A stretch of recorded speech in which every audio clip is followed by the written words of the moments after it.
What's up everyone, how are you all? Today we are back with another blazing Naruto story. What if Naruto awakens the Rinnegan at Wave? If you enjoy then please like, share and do comments. And also check the description to original creator of this beautiful creation. At first glance nothing seemed to be amiss in Nami no Kuni. The morning fog was rolling through and everything was peaceful except for the clanging from Tezuna's bridge. However, if someone happened to look underneath it would become obvious that it wasn't an average morning. The fog at sunrise, which usually added a surreal quality to the morning, was thick and oppressive, making it hard to breathe. On top of that, the mist was like being in a whiteout. People taking their morning walks or doing errands found themselves lost and were unable to see beyond their noses. And even though mornings were usually the most peaceful time of the day, it was far too quiet on the coastline. The animals made no sound and the forest was completely still. It seemed all signs of life were gone except for the racket on the bridge, but that was queer as well. Usually the echo of metal striking metal was accompanied by a cacophony of sounds created by the construction crew. No sounds other than the cold ringing of steel was heard, creating a deadly harmony that periodically broke the stillness of that eerie morning. If by some chance you were able to navigate the fog and end up at the bridge, a strange sight awaited. Bodies lay scattered on the bridge, most knocked unconscious with senbon protruding from parts of their bodies, but some met their end by dismemberment or decapitation, making parts of the stone slick with blood. 7 people stood tall on the bridge that morning, and at the epicenter stood 2 men, and the air was at its heaviest around them. The taller one had silver hair that defied gravity and stood straight up, making him seem that much bigger. He was wearing blue pants and a black shirt with orange swirls on the shoulder underneath a thick green vest. A black mask covered his lower face from prying eyes and a headband rested on his forehead adorned with a swirling leaf. His posture appeared relaxed, but his muscles were tense as his mismatched red and charcoal eyes stared coldly at the assassin across from him. The man was shorter than his counterpart, but more muscular, and it wasn't for show as he casually rested a massive zanbato across his shoulders. He too had cold eyes, black in color, and his lower face was covered, except instead of a mask he had bandages wrapped around his face, only leaving those bloodthirsty eyes exposed. He had short brown hair that stuck up randomly and his forehead was also covered with a headband, though his was adorned with 4 squiggly lines forming a square with a horizontal slash across the middle of it. The sword-wielding shinobi wore pinstriped gray pants with a leather strap going diagonally across his chest and had gray camouflage sleeves covering his forearm. About 50 feet behind the two there was a young pink-haired girl with emerald green eyes standing in front of a man old enough to be her grandfather with a kunai drawn like she was protecting him from the danger created by the 2 men. As absurd as that was, it still wasn't the most outlandish thing on the bridge on that eerie day. Farther down the bridge from the 4 figures was a dome of mirrors floating in midair, while rays of sunlight flitting through the fog and reflecting off the polished surfaces. The tension was as thick as the fog and bloodlust permeated the air. All in all, a perfect for the deadly dance taking place. Oh. What the fuck was that? God damn it, that hurts. Never mind. Uzumaki Naruto was in a lot of pain, perhaps the worst of his young life.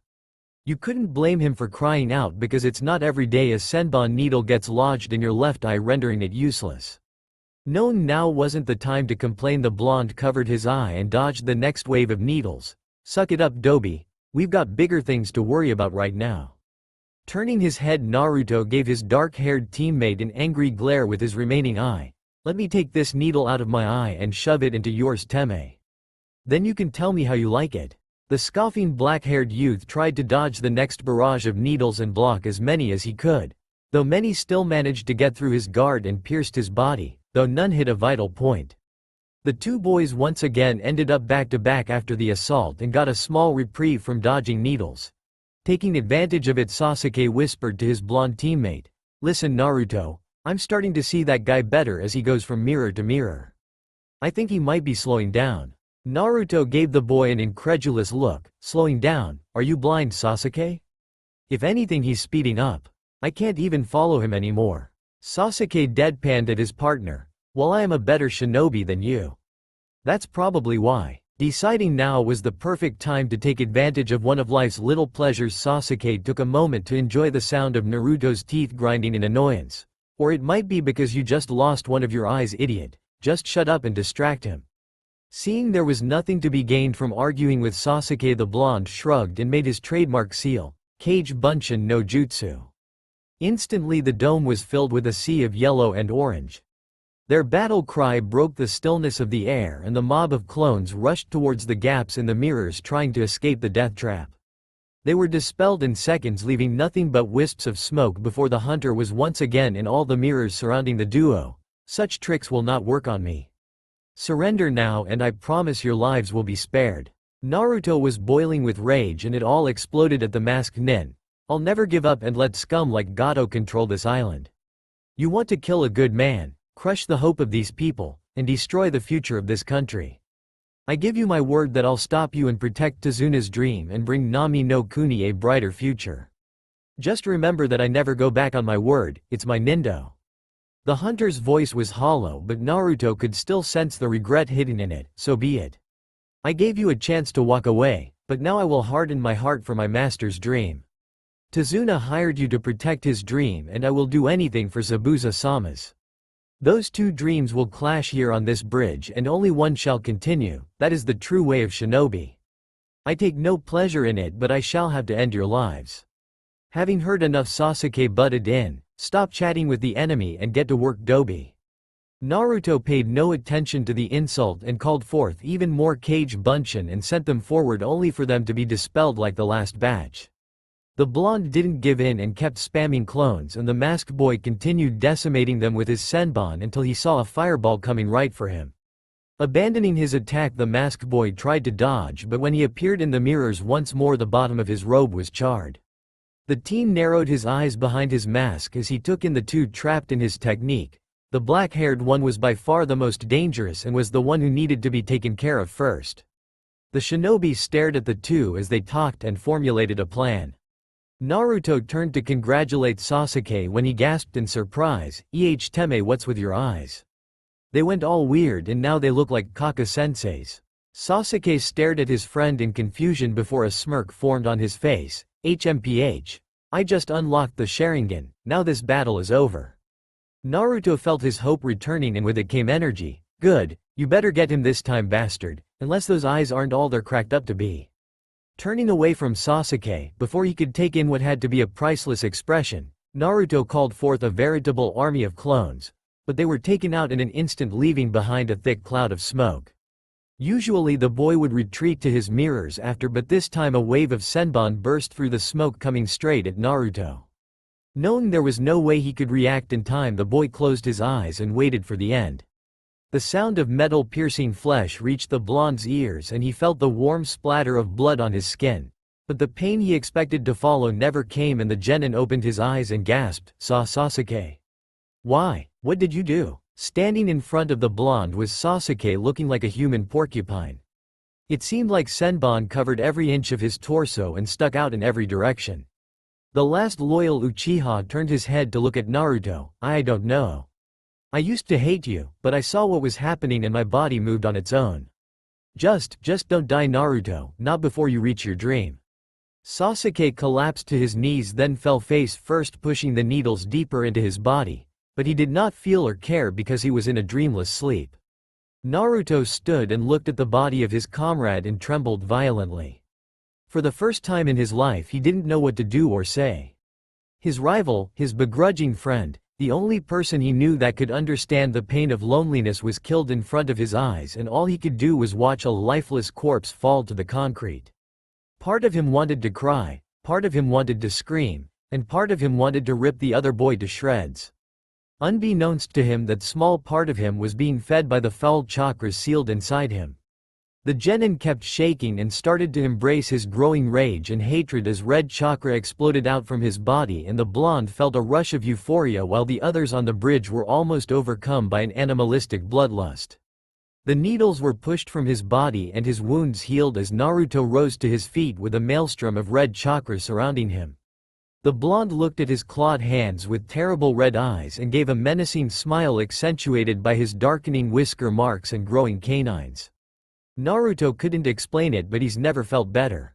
He was faster and stronger than before. It felt like he could fight Kakashi and Zabuza at the same time and win easily. He was invincible, the avatar of a god. His vision began to bleed red until it was all he could see. Naruto felt incredible. He was done playing with his prey and was about to finish the job. Grabbing the fool's sleeve, he delivered a jaw-shattering punch that sent him flying, and as the boy pushed himself to his feet, the mask began to fall to pieces. Naruto began to advance with a smile. Now he could see the despair on the wretch's face as he ends his miserable existence.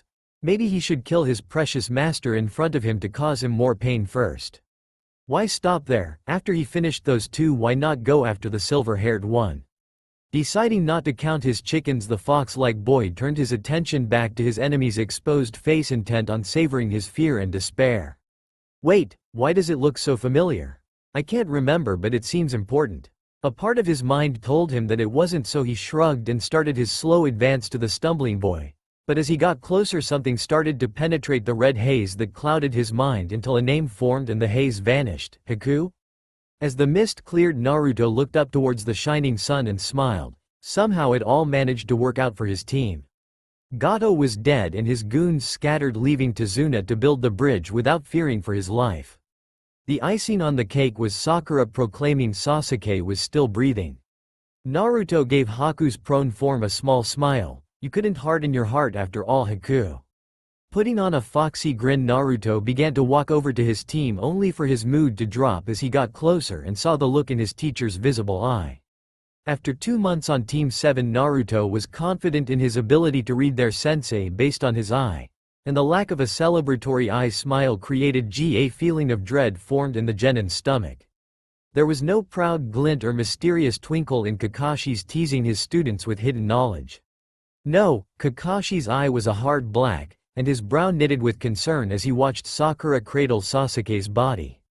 He reached into his vest and pulled out a scroll before unrolling it. The Junin slid his thumb over the horizontal cut across his chest and wiped it down the length of the paper, creating a puff of smoke. When it cleared, a small bird was perched on Kakashi's shoulder with a blank scroll tied to its leg. The silver-haired man undid the knot and unrolled the tiny scroll and wrote a short message in one of ANBU's many codes before sealing it once more. He retied it to the bird's leg and sent it flying towards Konoha. Once the bird was no longer visible, Kakashi turned around and let out a long sigh. Sasuke is in a near-death state like Zabuza after our first fight. The copy nin hesitated and looked like he was thinking on what to say, and Naruto got the feeling he didn't want to hear it. None of Sasuke's vital points were hit, but when he collapsed, the senbon were pushed deeper into his body and some pierced his stomach and intestines. If it doesn't get treated quickly, Sasuke will get an infection and most likely die. Sakura stared at her sensei in disbelief. Then we're going back to Konoha, right, sensei? Kakashi could only let out another sigh. Unfortunately, that would only make things worse, Sakura. Moving him too much will cause more fluids to leak out and worsen his condition, which is why I sent that message to Konoha requesting medics to come to our location. Now let's make a stretcher and carefully move Sasuke's back to Tazuna's. Naruto looked over his shoulder at the bodies of Zabuza and Haku as they lay next to one another. Sensei, after we make the stretcher, can I send some shadow clones back with you? I want to bury Zabuza and Haku. His sensei managed a small smile. Sure, Naruto, but first get some sturdy branches. I have some rope and canvas, so when you get back we'll make that stretcher. After Naruto returned from his impromptu burial, Kakashi set out claiming he had some loose ends to tie up. He returned a couple hours later and Team 7 started playing the waiting game. Kakashi assured his 2 conscious students that it wouldn't take more than 2 days for shinobi to arrive from Konohagakure, but it was the 3rd day and the sun was getting lower in the sky and everybody was worrying about Sasuke. Naruto tried to train, but his heart wasn't in it and he was just going through the motions. What would motivate him if Sasuke?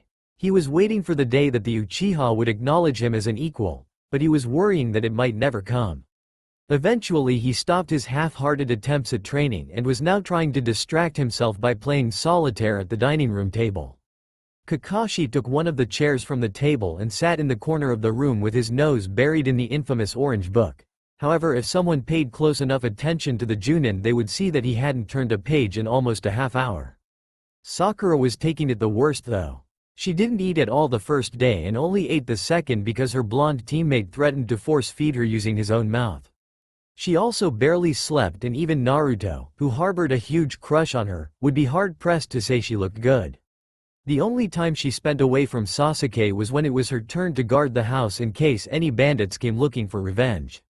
A knock on the door broke everyone out of their melancholy, and before Naruto could even respond, Sakura was at the door with a hopeful look on her tired face. The portal opened and behind it were two men wearing the standard yellow medical nin suit. One had blue hair and green eyes and the other had silver hair with glasses. Naruto arrived just in time to hear Kakashi say, "You're late, Yakushi-san." The silver-haired medic stopped fiddling with his pouch and looked up into Kakashi's lone eye. "I never thought I'd hear that from the legendary Kakashi." Seeing his attempt at levity wasn't appreciated, he coughed into his hand. "Right. Well, all the scheduled boats didn't show up at port, so we had to make our own and row until we reached the bridge. But we're here now, so please show us to the patient."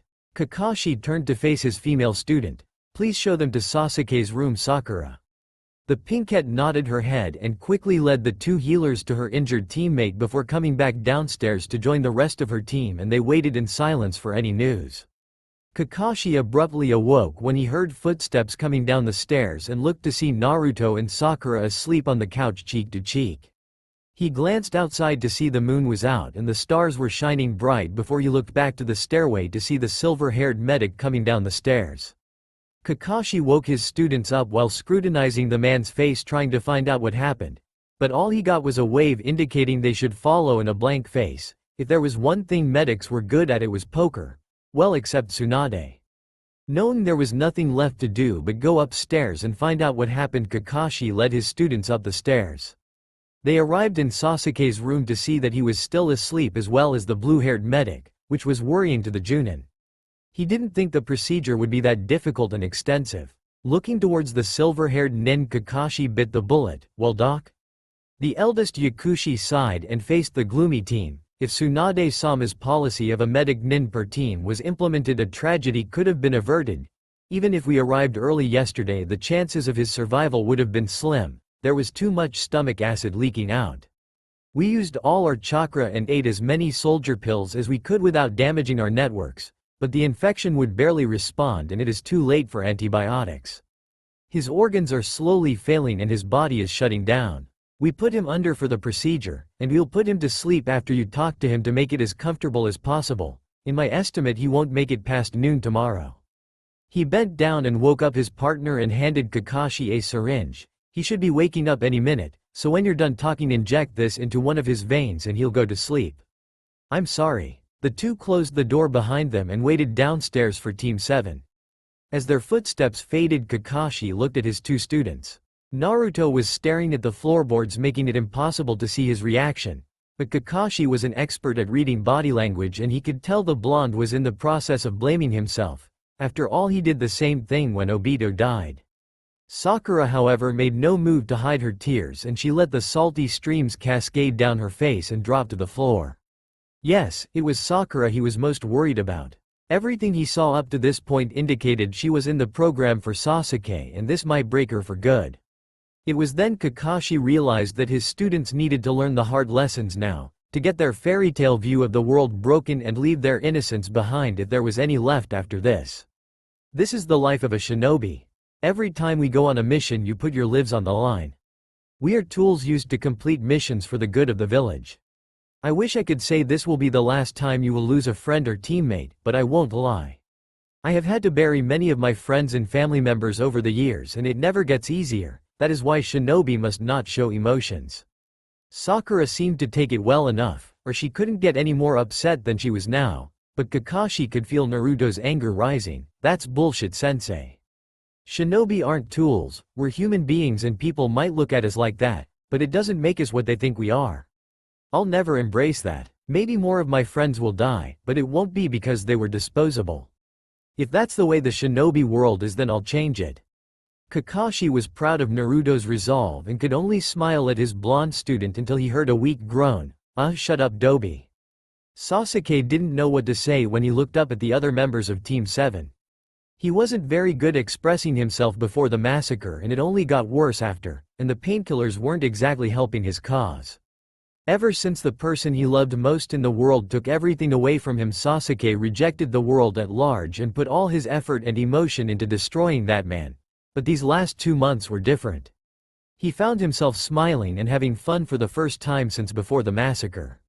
Sasuke woke up looking forward to the team meetings. Even though Kakashi would be late, Naruto would be Naruto, and Sakura would constantly pester him, and he didn't really mind it anymore even if he pretended to be annoyed. 3 of the strangest people he knew wormed their way into his icy heart and became his new family, but he was going to lose this one too. The tear-streaked face of his fellow genin and the solemn face on his sensei made Sasuke uncomfortable, and he blurted out the first thing that came to mind, "I know I'm dying." Sakura cried harder when he said that, and drops of blood pooled at Naruto's feet as they fell from his hands. Damn painkillers. "I know that I won't make it past tomorrow, but I don't regret doing what I did. I wanted to protect all of you. If I didn't, I would be no different than him." The raven-haired genuine paused for several moments to regain his composure before continuing, "I'm just glad that I can see you all before I go and say goodbye. I know that I'm not the nicest guy around and I can be very arrogant and inconsiderate." The raven-haired teen smirked at Naruto's snort, but he did not let it bait him. "I've been alone for so long and kept the world at arm's length after my brother killed my family. But I couldn't keep you guys out no matter how hard I tried. You became important people to me. Kakashi-sensei, you tried to teach me important lessons as a ninja and a person, and even though I just ignored you, I still learned something. Thank you for guiding me forward despite me pushing backwards the whole time."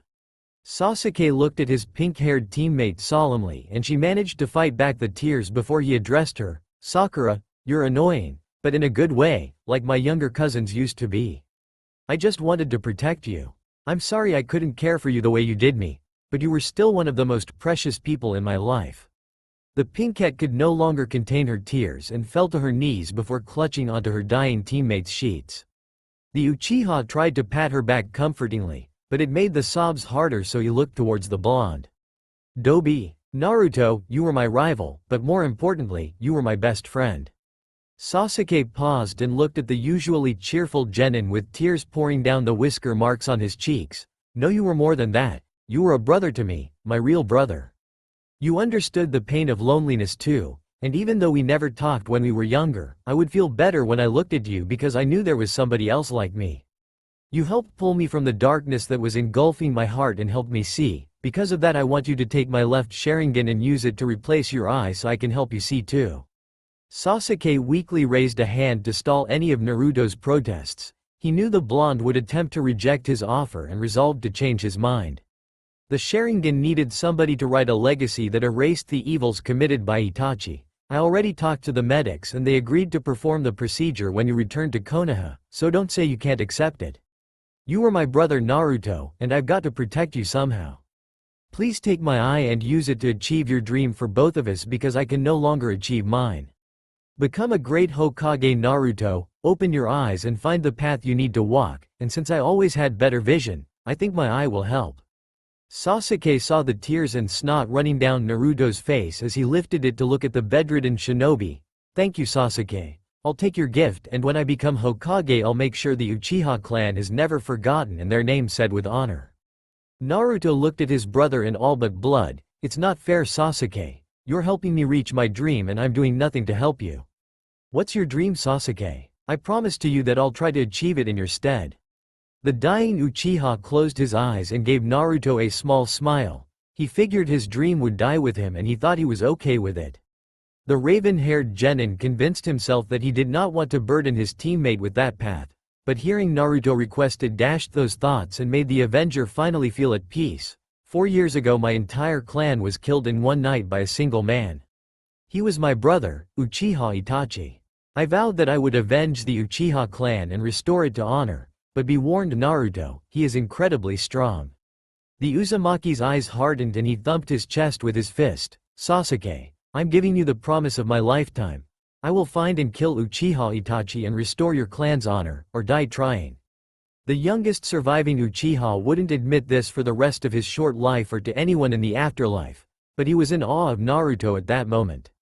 The usually goofy blonde's lone blue eye was steel and his voice hard and full of conviction. Sasuke had confidence that he would somehow be able to defeat that murderer. He was looking for the words to express himself, but Naruto decided to continue. Sasuke, you were the person I admired and respected most. I wanted for you to acknowledge me as an equal. You were the reason I pushed myself so hard since becoming a genin. I'll never forget you and always uphold your honor. I swear my descendants will always remember you and your sacrifice. Sasuke's eyelids were drooping and he felt his consciousness slipping away, but he managed to smile and say one last thing before darkness overtook his vision for the final time. You sure are Adobe Naruto. I acknowledged you a long time ago. Kakashi gave Sasuke the drug to ensure he would not wake up in pain before gently grabbing his students' shoulders to lead them out of Sasuke's room. Once they were outside, he freed up his hands so he could try to enjoy his copy of Icha Icha, signed by Jiraiya-sama himself. Raising the book up to his face, Kakashi got ready to address his remaining two students. Is this how you felt when Obito died, Minato-sensei? Get some rest you too, because we'll be returning to Konoha tomorrow after lunch. The mission was bumped up to A rank, but I was talking with Tazuna and he thinks you guys deserve more, so on top of the pay you will receive from the village, you shall also receive pay for 2 solo S-class missions. His most adorable and intelligent little genin interrupted him, but sensei, how will they pay? Tazuna said the entire village could barely afford a C-rank mission when we started. Kakashi's eyes smiled for the benefit of his students. Ah, that was over a week ago, Sakura-chan. Relying on outdated information can be fatal to a shinobi. After the ordeal on the bridge, I sent some of my nin dogs to follow the trail Gato and his thugs left behind, and I went to his mansion and cleaned it out before they could. All the money and other liquid funds were given to the people of Nami, minus the pay in your hands. I also managed to gain the codes for his illegitimate bank accounts and sent those back to the village.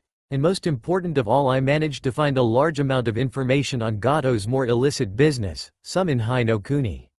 Now go to bed because we have a lot of running to do tomorrow. I'll teach you how to use the tree climbing method to hop through trees easier.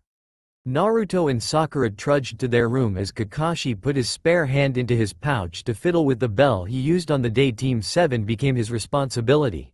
And while he walked to his own room, Obito's eyes shed tears for his fallen family from behind the Hite 8. Team 7 stood at the bridge and waved farewell to the people of Nami no Kuni as they cheered in gratitude, but their smiles didn't reach their eyes and were for the benefit of the people as they were hurting on the inside because of Sasuke's death. The medics came to them before they left, saying the operation was a success and Naruto could receive the eye as soon as he came back to the village. Inari burst through the crowd with tears streaming down his face. Make sure you come back and visit when I'm bigger. I want to hear all about your adventures, Naruto-nichan. Naruto looked at the young boy with watery eyes of his own. I will, as long as you grow up into someone that protects his precious people instead of a whiny brat. Naruto didn't wait for Inari's answer and turned around to catch up with the retreating forms of his teammates. Naruto felt bad, but he was lying to Inari because none of the members of Team 7 would return to this tragic place. Kakashi hated this feeling, and it seemed he experienced it all too often. Losing a comrade, even one that not well known, was a terrible thing to experience. The pain of losing a treasured student was only magnified by the guilt of failing as a sensei, and to top it all off, he let the last of Obito's kin die despite receiving his friend's Sharingan to protect his comrades. Kakashi looked back at his students with a regretful eye, focusing on the sullen face of Naruto, and the scarecrow made a silent vow right then to protect the legacy of his sensei and prepare him for the challenges ahead. The copy ninja would protect and prepare his students with all his formidable power. The enormous gates of Konoha came into view and Kakashi looked at his students for what seemed like the millionth time. Naruto had the same look on his face that he had for the whole trip. His head was slightly bowed and his lips were pushed together into a thin line. It was strange to see someone so bright and cheerful acting so withdrawn and pensive. Sakura looked like her world was crushed. His shoulders were slumped like the world collapsed onto her back and she had to carry it, and though she sniffled occasionally, the girl didn't shed a tear the whole way back, and in some strange twisted way Kakashi was proud of her. They traveled in uncomfortable silence, and as the massive gates came closer Kakashi stalled to prolong their trip. Entering the gates would make it all too real for his students, and that was something he learned from personal experience. Slowly the downtrodden team entered the gates, one man short, Team 7 entered the bright village of Konoha grieving for their fallen brother. It was a spacious office. Fine oak walls, made from some of the finest trees grown by the Shoden, were adorned with 3 pictures. 2 were of his sensei and predecessors, and 1 was of his short-lived successor. There used to be a picture of a younger Sarutobi up there too, but he had it taken down shortly after retaking the office. Looking at that picture made the Hokage feel his age. He almost removed the picture of the Yondaime as well because looking at it made the Sandaime wish he sacrificed himself for the ceiling. Minato was one of the most talented shinobi that he had the privilege of seeing. His will of fire was slowly stoked into an inferno, and like too many great men it was snuffed out before its time. The man hadn't reached his peak but his name was already whispered in the same sentence as legends like Hashirama and Madara, 2 of the strongest shinobi to ever exist. The noble man sacrificed his life and his son's future to save the village from the Kyuubi's wrath, and gazing upon the very boy that helped his father save the village, the Sandaime Hokage felt the burden of his lofty position, though he could never show it. Puffing on his pipe, Sarutobi Hiruzen allowed himself a moment of weakness and yearned to pass the title to another before crushing that thought as he exhaled smoke and took in the remnants of Team 7, another tragedy that should have been avoided. Kakashi, please explain your reason for continuing the mission after discovering the client lied about the difficulty. The legendary Junin flinched at his leader's sharp gaze before answering. Tazuna was a good man trying to save an entire country from a bleak future, Hokage-sama. Wasn't it your own sensei who said, to abandon your duty is not courageous and below courage there is nothing? Hiruzen acknowledged the point with a nod. I would expect no less from a student of the Yondaime Hokage, but it seems you forgot your real duty, Kakashi. You had green genin who had never seen real combat before. The purpose of C-rank missions is to gradually introduce live combat to genin starting at the level of common thieves. It was not responsible to baptize them in blood. The real duty you should have been paying attention to was your duty as a sensei, to guide and protect the students. The Sandaime felt like he was kicking a depressed puppy, though he knew that Kakashi needed to hear it. The Junin appeared to deflate at the rebuke, but it seemed like the man gathered himself quickly. I knew that a Junin would be coming after the first failed attempt, but I am confident in my ability to protect my students. They are strong and their teamwork was solid. It was Naruto and Sasuke's combined effort that allowed me to defeat Zabuza the first time. Also, Sasuke did not die in combat, but I do not blame the medics. After Gato's death his shipping company fell apart and no boats left or entered Nami no Kuni, so they were delayed and had to build a raft. He was another victim of circumstance.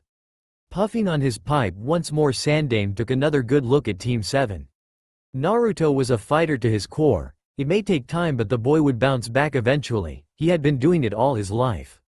Sarutobi would smoke poison ivy if this did not drive the boy to get stronger.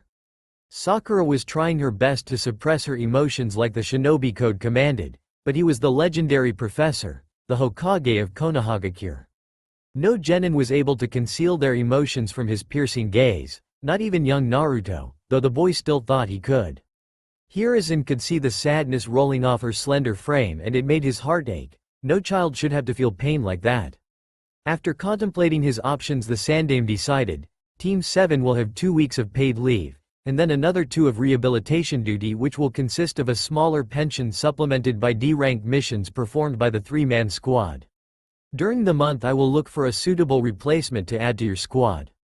Dismissed. Sakura was never more relieved to leave the Hokage's office. She felt the grief rising even as she followed her sensei, and the pinkette tried to crush it, reminding herself for the 100th time in the last 10 minutes that shinobi have no emotions. No matter how hard she tried, the hidden feelings were simmering in her chest and Sakura didn't know how much longer she could contain it. Her sensei called for a stop and Sakura complied, trying to forget anything about Uchiha Sasuke for just 1 second. Their sensei put away his dirty orange book and faced his 2 students. Sasuke's funeral is in 1 week, so I'll give you guys the week off. You may train on your own or seek me out for advice if you want, but the day after the funeral I want you both to meet me at Training Ground 5 at 9 a.m. Dismissed. Hearing about Sasuke's funeral was too much and Sakura left hurriedly when he was finished talking. The slow simmering turned into a full-blown boil and Sakura couldn't keep her sadness contained. She needed to get home now. The pinkette took off running, and as she turned a corner she ran right into her sensei, though he didn't seem too fazed by it. He flipped his book closed and kneeled down so he was eye level with the girl and put a comforting hand on her shoulder. I remember the first day we met Sakura. You didn't voice your dream, but from the way you looked at Sasuke it became quite apparent what it was.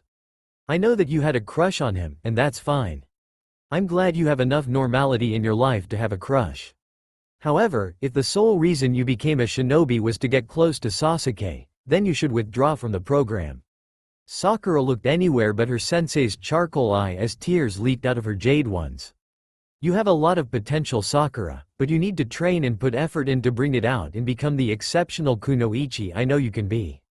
The ninja world is not a fairy tale and I don't want to see you get hurt or killed because you didn't take your training seriously. I'm not trying to discourage you and make you quit, Sakura. I want to make sure you don't get hurt. I don't think I could lose another student. I know you can become great and I want to help you get there. Why don't you take this week to decide on the path you want to take and I will support you and do anything in my power to help you, no matter what your choice is. The tears were streaming down Sakura's face and she was trying to control her sobs that threatened to escape and managed to gather a breath. Yes, sensei, I'll see you later. Not waiting for a reply, Sakura rushed towards her house. Sakura sighed in relief once the door closed. The pinkette couldn't remember the last time she was this happy to be home and just looked around her house trying to soak up the warm atmosphere. The red carpet was threadbare, her maroon couch was torn and tattered in places, the table was dinged and dented, and their chair was permanently stuck in the recline position. In some areas on the wall the paint was peeling and the floor was scratched beyond repair. But her and her mother lived here together, so despite the worn and shabby look the house gave off a warm and comforting vibe to the distraught girl. Her mother must have been working because she would have glomped Sakura as soon as she walked in the door even if she was asleep in her room. The woman may have only been a civilian, but when it came to her daughter she was deadlier than most shinobi. The teen went to the kitchen and opened the refrigerator looking for a snack, but to her disappointment the selection was sparse. The milk expired yesterday and there was very little food. Finding a small bowl of rice and chicken in the back of the fridge, Sakura warmed it up and devoured the food despite it being dry and plain. She finished the small meal and put her dishes in the sink before remembering why she ran home and retreated to her bedroom, not bothering to hide her tears now that there was no audience. And once Sakura closed the door behind her she threw herself on the bed and cried herself to sleep. When Sakura awoke the moon was high in the sky and the stars were twinkling brightly. The kunoichi's eyes were puffy and swollen making it hard to see, and her throat was dry and scratchy so the girl went to the bathroom to freshen up. Once she could see, Sakura went downstairs to get something to quench her thirst. The pinkette filled her glass with water and was surprised to see her mom sprawled on the couch snoring softly. Walking over to the sleeping woman, Sakura looked down and wiped a stray bang from her mother's forehead, that was eerily similar to her own, and took in her bedraggled appearance. Stress lines creased her forehead and small bags were under her eyes giving her a raccoon-like appearance. The woman's dress was wrinkled and her ankles were slightly swollen, indicating she was standing most of the day. Her pink hair was greasy and stringy with split ends everywhere. And if Sakura could see her mother's blue eyes she was sure they would have none of the spark that was usually there. Overall, Haruno Tomo looked like crap, even though she could put a majority of the women in the Leaf Village to shame most of the time despite working 15 hours a day. It wasn't the first and certainly wouldn't be the last time Sakura felt guilty for her mother's hard life. She was a beautiful woman of 28 years old, in the prime of her life. At 15 she met the son of a wealthy merchant and was swept off her feet. After getting pregnant the man left her mother to preserve his wealth. He didn't want to support a child and woman because it would cut into the stipend he got from his family, so like a scumbag he abandoned her without a word, leaving the pregnant teenager on her own to care for a daughter. Tomo refused to get an abortion like the rest of her family wanted, and Tomo was disowned by her clan and forced to support a child without finishing school. Now instead of hanging out with her friends and meeting handsome rich men, she worked 6 days a week at 2 different jobs. Sakura remembered the days in her childhood when she would constantly demand new clothes to stay in fashion, the newest CDs from the boy bands who dominated her thoughts, and money to hang out with her friends like a selfish child. Haruno Tomo would never refuse her daughter if she could help it, even though she wouldn't have any money to spend on herself after paying the bills and buying groceries. The pink cat remembered how her mother would eat less so Sakura could have more. It was what inspired her to diet before it became a fad in the academy. Feeling even worse about herself, Sakura retreated to the comfort of the room, feeling like a burden to everyone around her, and eventually her mind replayed her earlier conversation with Kakashi. Kaka-sensei was right, I didn't take my training seriously. I just wanted Sasuke to rescue me, fall for my charms, and then marry me so we could live happily ever after with Naruto as our manservant. Instead I was just deadweight and let my team down. If I tried, maybe I could have helped Naruto and Sasuke, maybe Sasuke would be alive. Sakura broke off of the depressing what-if thoughts, remembering how Iruka used to say that some shinobi drove themselves crazy thinking what-ifs and maybes. Did she really join the academy just to pursue Sasuke? Was she really that selfish and foolish? Why did I want to become a ninja? Why did I like Sasuke? The questions continued to swirl in Sakura's head as she drifted off to sleep. Flashback. It was a cold November day and a young Sakura shivered and huddled closer to her mother. Even though it rarely snowed in High no Kuni, the winter months chilled people to the bones. Haruno Tomo was wearing an old green cotton sweater with patches that looked newer than others, while her long pink hair cascaded down her back in a ponytail.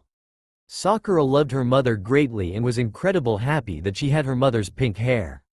She had never seen another person with pink hair, not even her family that she only saw in photos. It was something special that linked mother and daughter. Tomo let go of young Sakura's hand to look at something in a stand. Looking around, Sakura saw a small red ball sitting abandoned near a trash can.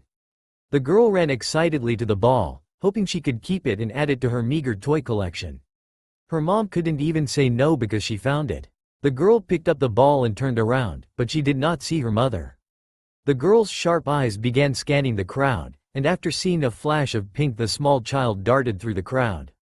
Sakura was so focused on her mother's hair that she didn't even notice the tree trunk-like legs in her way, so she plowed right into them and fell onto her butt. Looking up, she saw a tall man with black hair and brown eyes wearing a blue headband with a plate on it. He looked down at Sakura and his eyes softened. "Are you all right, little girl?" Sakura glanced up at the giant while wondering what to do. He seemed nice enough, but her mother always said not to talk to strangers. He laughed when she looked around shyly and Sakura caught a glimpse of what was in his hand. He had a large roll of ryu tucked in his fingers, and it was more money than Sakura has ever seen. It had to be like a bajillion ryu, maybe more. Suddenly Tomo's musical voice reached Sakura's ears. "Sakura-chan, you made me worried sick. How many times have I told you not to do that?" Not waiting for a response to her rhetorical question, she bowed to the giant. "Thank you, Shinobi-san." Sakura gasped, so that was a ninja. Sakura had heard about the legendary warriors that protected their village. They could walk up walls, breathe fire, disappear, and do all sorts of super cool things. Sakura looked down at her red ball and back at the shinobi's hand stuffed with money, and something in her mind clicked. If she became a ninja, she could make tons of money and buy all the toys she wanted, and buy toys for her mom too. Even though she'd have to get Sakura's permission first. The scene faded and the younger Sakura was in the park with Ino, enjoying a nice day when their friendship was still strong. No, Sakura, if you twist them like that they'll come loose." Sakura laughed when Ino grabbed the daisy chain and showed her the proper way once more while scolding her. "Honestly, Sakura, you're super smart and remember everything, but can't do something simple like this." The pinkette stuck out her tongue and pulled down the skin under her eye. "Even you say I'm smart, so it must be your bad teaching." Ino gave Sakura a furious look before a devious smirk formed on her face, and she tackled her friend to the ground and began viciously tickling her sides, starting an epic tickle fight. Eventually they both gave up when they lost their breath and flopped into the soft grass, looking up at the clouds like a Nara. "Hey Ino, do you think I could sleep over tonight?" "Ino, are you even listening to me?" Sakura sat up when she heard a wistful moan and saw Ino was already sitting and looking dreamily at a black-haired boy around their age wearing a navy blue shirt and white shorts. "Who are you looking at, Ino?" The blonde managed to break off her stare to give Sakura the "are you stupid" look. "That's Uchiha Sasuke. He's the youngest son of the Uchiha clan head, and the cutest boy in the village. People also say he's a genius and will be the strongest ninja from our generation. He's pretty much the prince of Konoha, and when I marry him I'll be the princess." Ino gave another sigh and her eyes glazed over as she went back into her dreamland, leaving Sakura to ponder. If Sasuke was in a famous clan and the prince of Konoha and she was his girlfriend, the princess of Konoha, she can take care of mom. Sakura vowed to make Sasuke hers and hoped Ino wouldn't be too mad at her after. Dream sequence end. Sakura once again woke with a start, except this time the sun was shining and when she looked at the clock it read 11 a.m. The pinkette groaned and shoved her head under her pillow as her weird dreams came back to her, and it looks like she was a gold digger. She was chasing after the dreamboat of Konoha for his money, although somewhere along the way she lost sight of that and just pursued Sasuke because Sakura really couldn't think of a reason, probably because she wanted to fit in and every girl was doing it at that point. The pinkette pushed those thoughts aside and decided it was time to stop dwelling on the past, start living in the present, and look towards the future. She was hit by a strange urge and grabbed an elastic before putting her hair in a ponytail with the band at the nape of her neck and taking out one of her rarely used kunais. Sakura sliced it off just above the elastic and held her locks of hair proudly in front of her as she stared hard at her reflection in the mirror. Ready to change it? I promise on my hair that I'll turn over a new leaf and become a proud kunoichi so I can give my mom a better life like she deserves. As the small rush of adrenaline died down, Sakura couldn't help but laugh. Ha! I sounded like Naruto there. Sakura threw her hair in the trash and stared at herself with confidence. She found her resolve. Naruto shivered as he walked towards the hospital in the early morning and a cold breeze blew through the streets. The sun was just peeking over the Hokage monument and it lit the village with a beautiful orange glow, giving the city a surreal appearance. Today was the day he would receive Sasuke's eye in place of his blind one. Kakashi wished him luck the night before and said he would visit after surgery and tell Sakura he would be going under today. The blonde walked into the hospital with a purpose and approached the receptionist's desk and waited for her to finish sorting the patient's medication. She was a mousy-looking woman with brown hair pulled back into a bun and dull brown eyes, wearing the standard nurse's uniform. Finishing her task, she looked up and blinked owlishly at Naruto. "Can I help you?" "Yes, I have an appointment to see Yakushi-sensei." The woman nodded and began typing and looking at the computer screen and without looking up said, "Name please." Naruto sat there with a gaping mouth, surprised someone in Konoha didn't know who he was on site and found he actually liked the anonymity. Naruto gave the woman one of his best foxy grins and lit up the dim room. "The name's Uzumaki Naruto Ne-chan." The nurse smiled at his enthusiasm. "Well, Naruto-kun, it appears you have an appointment for 6:45. Go to the elevator and get off at the 7th floor and walk straight out.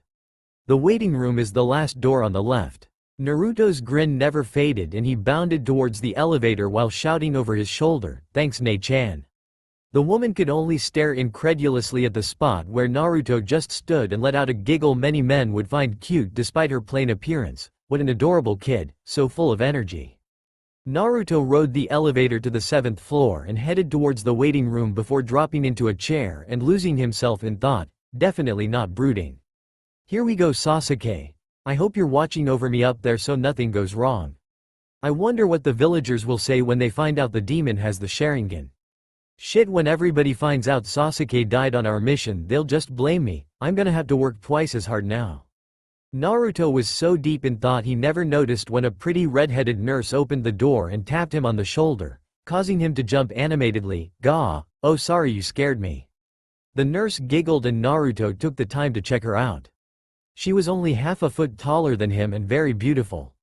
Red hair cascaded down her back, stopping just below her shoulder blades. It was curly like the pretty sensei of Team 8 and it framed her slender face perfectly. She had almond-shaped green eyes with puffy lips and a small button nose, and despite her stature she was very curvaceous, matching the proportions of his jutsu perfectly. She held a chart under her bust before leaning forward slightly and Naruto tried to keep his eyes up. "Hello, Uzumaki-san. My name is Aiko and we need to prep you for surgery, so please follow me." Naruto stripped down and changed into the hospital gown they provided, then laid on the bed and allowed Aiko to put the IV into his arm before leaving. Now the genin was waiting for the doctor anxiously as he fiddled with the ties on his gown. Naruto was nervous as he sat there. This wasn't something he could face head on and get by on guts. He had no control over what happened and that scared the boy. Suddenly the door creaked open and the doctor stepped in, followed by a teen several years older than Naruto, and the blonde swallowed his fear, preparing to get it over with. Both had the same silver hair and glasses, but the similarities ended there. The man's face was rounder and he had a friendly smile with cheery reddish-brown eyes. The boy's face was more sharp and angular, and though he too had a smile, it didn't quite reach his charcoal eyes or match the warmth of the elders. The man stopped at the foot of Naruto's bed and grabbed the clipboard hanging there before scanning it. "Hello Naruto-kun. It's good to see you again. In case you didn't remember, my name is Yakushi Endo and this is my adopted son Kabuto, who is here to observe if that's okay with you." Naruto fought down the pang of jealousy after hearing the boy was adopted and nodded. The silver-haired boy gave a slight bow. "Thank you for allowing me to observe Uzumaki-san." Naruto sheepishly scratched the back of his head, embarrassed that he hated the boy right after meeting him. No, just Naruto is fine Kabuto." Kabuto gave him a smile and pushed his glasses up his nose, causing light to glint off of them. "Alright then Naruto-kun, let's get started. I'll explain the procedure while I sedate you." The boy injected a syringe into his arm, causing him to go numb before injecting something in the IV, making Naruto feel loopy almost immediately. "My father will slow down the communications between you neurons and eyeball with a seal and then disconnect the eyeball from the nerve endings in the socket when they're done." Kabuto's voice was beginning to fade as Naruto looked at the bright fluorescent lights. After that he will stimulate the nerve endings, keeping them active while stimulating the receptors of the donor eye. When both are firing at similar rates, he will insert the eye into the socket and encourage your neurons and the receptors to bond. The seal will begin weakening about 6 hours after surgery, after the eyeball and nerves have a good connection, and fade completely 6 to 8 days after the surgery once the connections are stable. The last thing Naruto saw was Kabuto leaning over him with a reassuring smile as he strapped a face mask over Naruto's mouth. But the blonde still felt his confidence fading. "Count backwards from 100 with deep breaths between every number." Naruto could barely hear anything Kabuto said as blackness began overtaking his vision, but Uzumaki Naruto never gave up. 100, 99, 98, 97, 96, 90.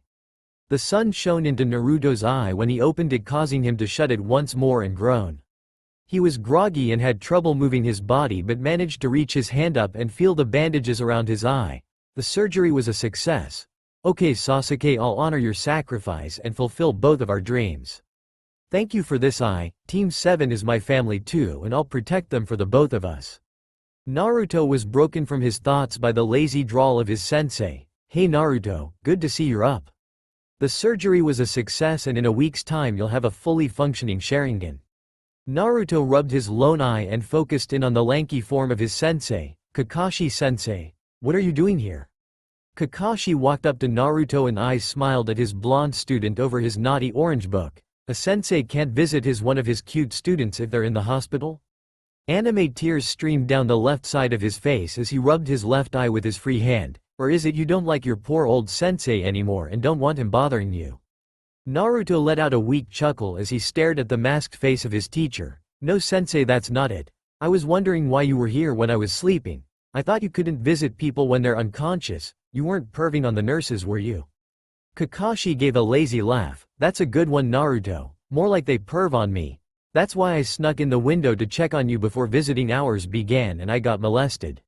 Naruto's sweat dropped at his sensei's antics before sitting up straight. "I was serious yesterday, Kaka-sensei. I'll train harder than I ever have in my whole life. So please teach me this month so I can protect my precious people." Kakashi lowered his book, revealing his penetrating stare, which Naruto returned with his icy blue eye. Kakashi's eye scanned Naruto before he abruptly smiled once more. "Okay. But I'm not just going to hand over jutsu. You have to work hard and do it the right way. First we'll improve your basic skill set, and I'll reward you with jutsu if you surpass my expectations. Be at training ground 11 at 8 tomorrow morning, since I'm assuming you'll be released tonight. Now get your rest because the drugs are still in your system, and sleep well tonight because I promise you'll need it." Kakashi stood and left through the window, but Naruto could have swore he heard something about proud fathers. Dismissing it as the drugs, Naruto let his eyes droop and he succumbed to unconsciousness once more. Naruto awoke 2 hours later to pink. Blinking his haze out of his eyes, he got a clear view of his bubblegum-haired crush. Sakura-chan, you came to visit me. That makes me so happy." It appeared Sakura wasn't paying attention because his voice caused the kunoichi to jump to her feet in surprise. She shook the thoughts from her head and gave Naruto a smile. Of course I did, we're teammates after all. Naruto returned her smile with a tentative one of his own before his eye widened. Sakura-chan, you cut her hair. Sakura turned her head to give the blonde a better look. Do you like it? I grew it out to impress Sasuke because I heard he liked long hair and be like my mother, so I cut it to show my commitment to becoming a serious kunoichi. Maybe once I reach my goal I'll grow it out again. A light blush dusted Naruto's cheeks when Sakura modeled her hair before he burst out laughing. Oh man, that's great, Sakura-chan. I completely forgot about that. I don't know if Sasuke liked long or short hair, but I started that rumor, but Sakura-chan always looked good. Sakura started laughing and her face began to turn red, so all the girls grew their hair out for Sasuke, but it was really for your enjoyment. Naruto started laughing harder. Yeah, I always liked long hair for some reason. That's actually what started my crush on you. Your hair was so pink and beautiful I couldn't stop myself from looking. Naruto clamped his mouth shut after realizing what he said. For some reason he kept saying the first things that came to his mind and his body was tingly and numb at the same time. He blinked a couple times and realized that his eyes felt funny too. Naruto was so embarrassed and wondering why he was feeling strange that he missed Sakura's blush in response. She squirmed, feeling uncomfortable, happy, and embarrassed at the same time.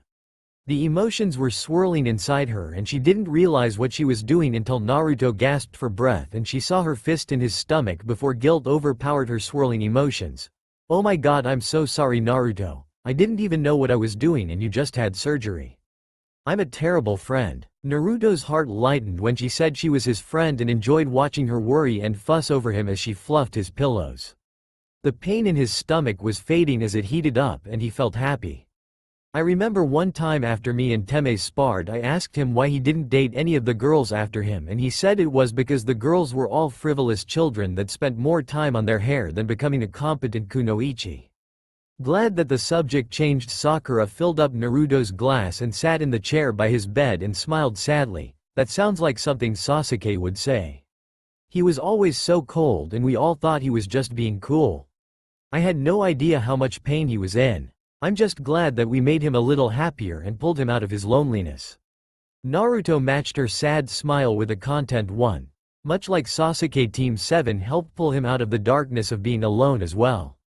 He looked back at the pinkette to see a confused expression on her face and he realized the last time he smiled like that was at Ichiraku Ramen with Iruka-sensei and Sakura has probably never seen it before. Naruto was a master of smiles. He would smile in defiance of his loneliness to stick it to the villagers, or smile when he was sad or angry to keep people from worrying about him. When he was small he learned that the best defense is a smile and most of them were just that, defenses. Only the Hokage, Iruka, Ayame, Teuchi, and now Sakura saw that smile. Looking at the emerald-eyed beauty, Naruto had to ask, Sakura, we're gonna get super strong together, right? I'll be able to kick everyone's asses and knock them around with awesome jutsu, and you can. What do you want to do, Sakura-chan? Sakura paused at the abrupt question, surprised that Naruto asked the very subject she was pondering while waiting for him to wake up. Putting on a contemplative expression, her eyebrows furrowed together and she stuck her tongue out of the right side of her mouth while her nose scrunched up cutely. The girl began to think out loud. I don't know, I went to the library to look up the different specializations for a bit before I came here. I don't have enough natural chakra or stamina to be a ninjutsu or taijutsu master. I'd have to pick something like assassination, genjutsu, interrogation, medicine, or recon. I don't want to work assassinations or interrogate people, and I don't have the natural skills that most shinobi have when they go into recon. I've really been debating between genjutsu and medical jutsu. I think genjutsu is a useful skill, but specialists are rare because it's really complicated and doesn't leave a lot of time to improve in other areas, so most remain chunin. The one that keeps popping up is medicine though. If I took my training seriously and joined the medical program, then I might have been able to save Sasuke and Nami. And I never want to be helpless like that again, so I'm going to be a medical ninja to take care of my team and friends. Sakura was surprised. She had no idea what she wanted to do, then blurted out she was going to be a medical ninja. Where was all this confidence coming from? Just 5 minutes ago she was sure she was a pathetic kunoichi, too weak and far behind with a minute chakra supply and no real techniques. Her only redeeming quality was her chakra control. Medical ninja, it just sounds right. Sakura almost had to shut her eyes when Naruto smiled. Then I'll become Hokage and you'll be my chief medic. We're going to be so awesome, Konoha isn't going to know what hit it. We'll get strong together, Sakura-chan, TT Ibeo. Sakura felt her lips tugging up at the corners and her cheeks were heating up. His enthusiasm was contagious and it was hard not to get infected by his cheerfulness. Sakura uppercut the air and put her left hand over her right elbow. Cha, we're gonna kick some ass. She was still brandishing her fist as she turned towards Naruto. Besides, somebody has to keep you in line. In a room buried under nearly half a mile of earth sat a tall, skinny man, but it was hard to make out discerning features because the room was bathed in shadow, broken only by the flickering of a few candles. The man's pale white hand rested lazily on the arm of a carved stone throne as his fingers tapped it in boredom. His wrist was covered by a black spandex sleeve, and as it went up his arm it became covered by the man's flowing black hair. The only other thing that was visible was the man's eyes that glowed in the darkness. They were a terrible gold with slit pupils giving them a predatory gaze, a gaze that would steal hope from even the strongest shinobi. They were the eyes of an apex predator, a beast that would rip you apart at its leisure and enjoy every second of it. Those awful eyes shifted as the sleek black body of a viper slithered in and out of the shadows. Instead of acknowledging the deadly serpent as a threat, a glint of eagerness flashed in those gold orbs, making them even more sinister. The man bent down and lowered his arm, revealing that he wore a yellow robe over the spandex, and the snake coiled up the offered limb before coming to rest on his shoulder with its tongue flitting in and out next to his ear. The man raised a pale hand and the snake lowered its heart-shaped head until its mouth was hanging over it and dislocated its jaw and regurgitated a scroll wider than its body, and the pale man quickly unrolled it and began reading. White snake, your silver mole reaches out from his tunnels after digging into something interesting. The eyes of immortality have closed in permanent sleep. This may change the reunion you planned with old friends, but I took the liberty of sending you a gift to make it more bearable and remember your dream with. Please contact me soon. These tunnels echo with my isolation. The man took note of the seal at the bottom of the paper and smiled, revealing abnormally sharp canines that looked like the fangs of the viper resting on his shoulder. He pierced his thumb on those wicked teeth and swiped it over the symbol, creating a puff of smoke. When it cleared, he was holding 3 vials up to the dim candlelight. One contained a sample of blood, the one next to it held a cube of skin and hair. It was the final one that was the strangest, though. It was twice as wide as the other 2 and held what appeared to be a set of human testicles. The man smiled ominously, revealing his deadly teeth once more, and scribbled something onto the scroll before resealing it and allowing the snake to swallow it. It slithered down his arm and across the floor, leaving the man behind as he laughed diabolically. Coo, this is an interesting development indeed. I may have to adjust my plans and postpone some actions, but I will wait and play my cards at exactly the right moment. I can bide my time because I have all of it in the world. I am immortal after all. Even though it was 9 in the morning, the sun beat down on Training Ground 11 and its lone inhabitant, a blonde boy in orange. The field was circular with a 100-meter radius and dotted by small copses of trees at random intervals, but besides these it was a wide open space. Naruto sat with his back against the tree, playing with the knot that held his bandages up, the same wrappings that covered his new Sharingan eye, Sasuke's final gift to him. The genin was discharged from the hospital around 4 yesterday afternoon and promptly fell asleep as soon as he got back to his apartment. The boy had arrived a half hour ago and expected to wait another half hour for his sensei. Needless to say, he was surprised when his teacher appeared in a puff of smoke 5 minutes after the appointed time. Sorry I'm late, but I had to ask a green monster for a favor, and before I could escape from his clutches I had to beat him in a challenge. Naruto stared at the lazy man while sweat dropping. Leave it to Kakashi to use the most unbelievable excuse when he was only 5 minutes late. Pushing the ridiculous picture created by the lie from his mind, he looked up to the Junin. I'm ready, Kaka-sensei, don't take it easy on me. Giving his student an eye smile, Kakashi reached into his back pouch and pulled out 4 black bands with weird symbols on them.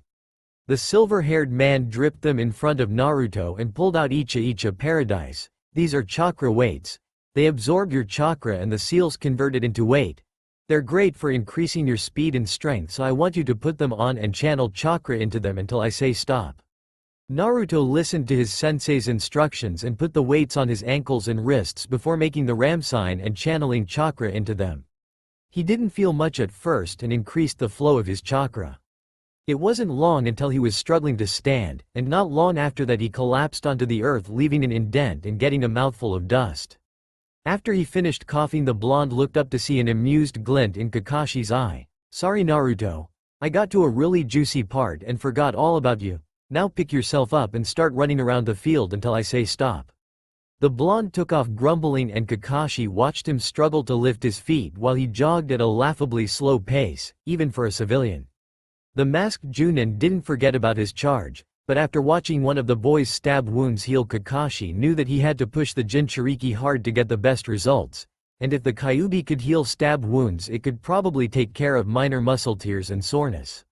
It appeared the fox already started because Naruto was beginning to adjust to the weight and he kept glancing in Kakashi's direction. Sensei, when can I stop?" The blonde got no answer, so he kept running, but something struck the back of his hand. "Ow, son of a bitch." Naruto looked around for whatever hit him and his eyes settled on his sensei, whom was juggling 3 rocks with one hand while his nose was buried in his little orange book. Sensing his student's eye on him, Kakashi looked up and I smiled. "Well, if you have enough energy to complain, it's time to move on to the next step. You are used to having 2 eyes open at all time, but now you only have one and your vision is cut in half. To get you used to it, I'll randomly throw things at your blind spot until you can anticipate and react to them perfectly. Now keep running." The blonde put on another burst of speed at the enjoyment visible in his sensei's eye and desperately tried to avoid the many projectiles thrown his way. When Kakashi ran out of things to throw, or his amusement faded, he called for a halt and the relieved blonde dropped to the ground.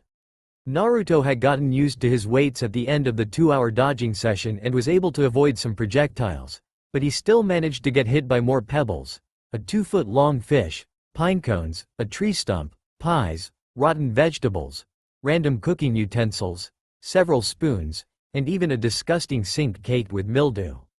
The genin was black and blue, covered by sweet and sticky pie fillings, the juices of rotten vegetables, and smelled horribly. He did manage to dodge the pile of dog shit though. Naruto saw the amusement in his sensei's eye and vowed to get him back, but before he could make a diabolical plot, Kakashi's voice demanded his attention. "Sorry Naruto, I meant I would be throwing random things, not things randomly." Kakashi beamed down at his student as he muttered death threats and reached out to touch his sticky hair, but pulled back thinking better of it. "Let's go get some lunch, my smelly pupil, and we'll do some mental training." Kakashi led Naruto to a tonkatsu restaurant despite the blonde's hesitance. The genin was confident the owner wouldn't serve him, but apparently he was a retired friend of Kakashi's because he greeted Naruto as politely as the lanky man and showed them to a booth without hesitation. Naruto was pleasantly surprised and found his mood getting better until he remembered Kakashi said mental training and was brought back down to earth. Kakashi put down the menu and got Naruto's attention. "Okay Naruto, I'm going to tell you the rest of our training schedule. It's almost noon, so after lunch we'll return to the training field and work on your proficiency with Kage Bunshin and different ninja tools. After that I've set it up so you can train with Konoha's foremost expert on taijutsu." The man smirked behind his mask at the thought of Naruto's face after meeting the eccentric expert. "When that training is complete, I would like you to practice chakra control on your own before calling it a day. However, that's later on. For right now we're going to work on your mental fortitude and we'll do that every day during lunch. I'll give you varying situations with some basic information like terrain, squad type, strength, and maybe if I feel sorry for you, information on your enemies. However, not everything I give you about the enemy will be accurate. After receiving the information, I'll give you 5 minutes to form a strategy and you will detail it to me step by step while I try to break it apart or add new variables, and you will tell me how you would adapt to the situation. If your plan sucks, you take too long to respond to my changes, or the changes aren't very good, I'll hit you with this stick." The Junin pulled a stick out of nowhere that looked more like a branch and his eyes shone with eagerness. "However, if you react well and come up with good plans, I'll give you some food." Naruto paled and gave Kakashi a shocked look. "But that's not fair. I need food so I can do my best when I train." Kakashi gave an evil snicker and answered too cheerfully for the situation.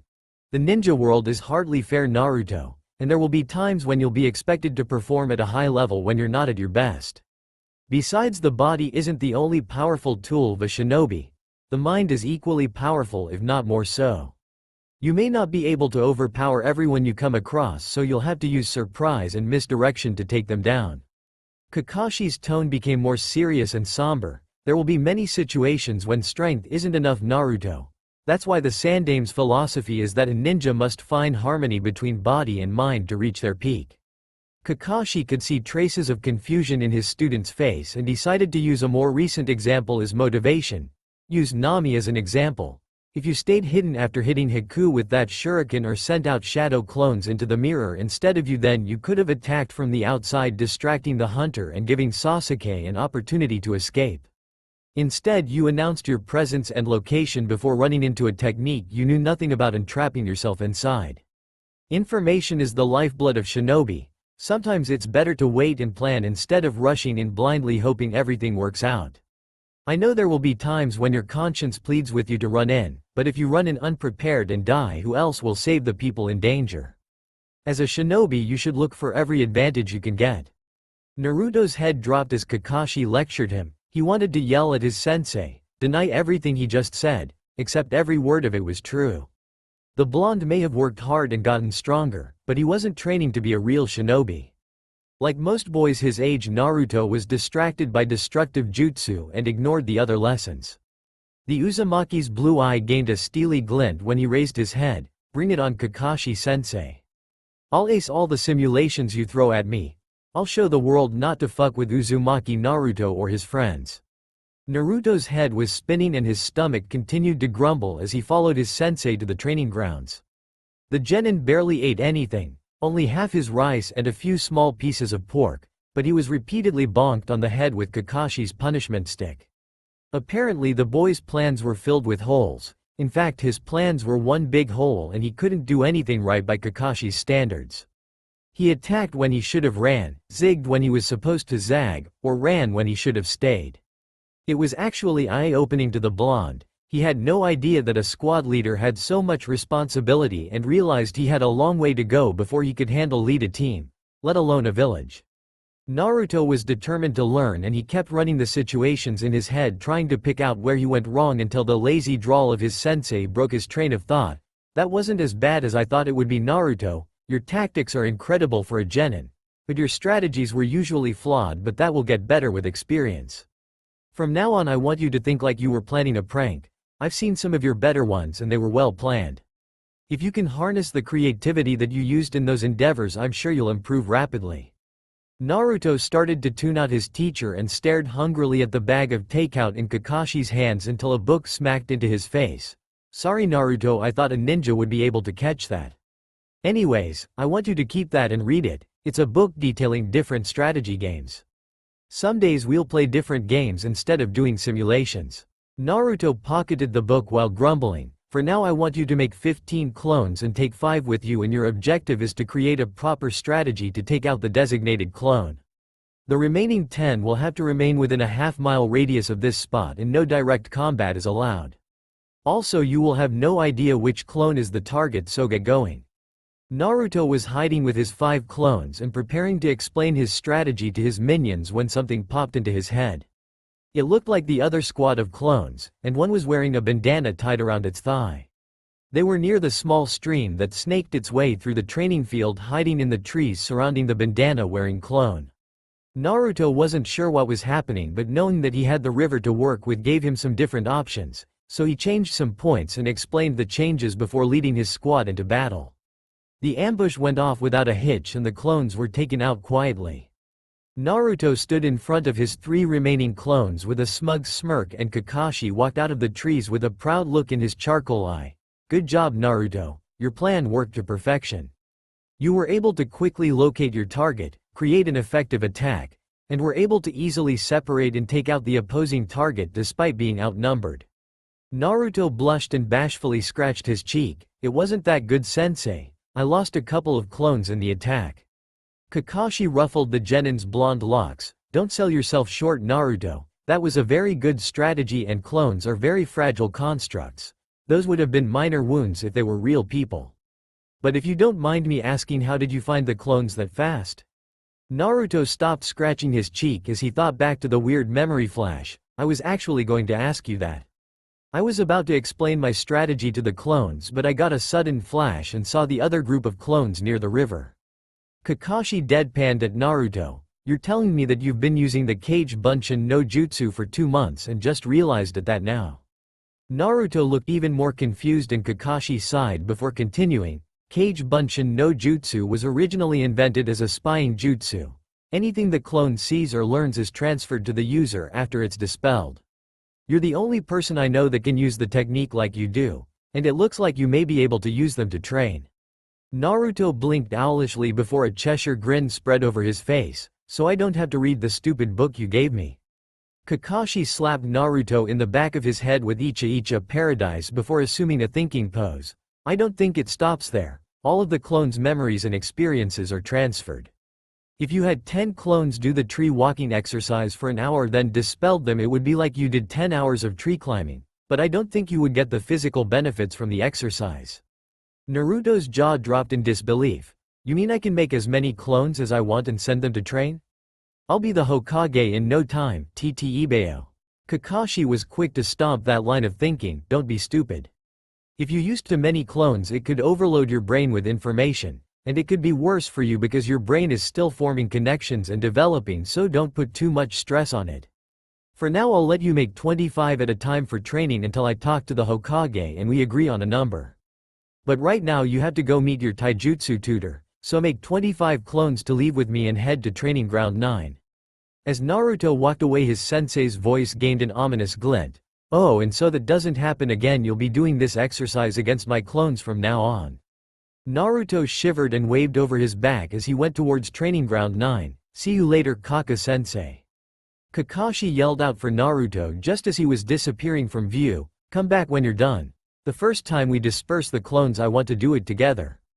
The blonde gave a lazy wave over his shoulder showing he heard, and Kakashi had a proud smile under his mask.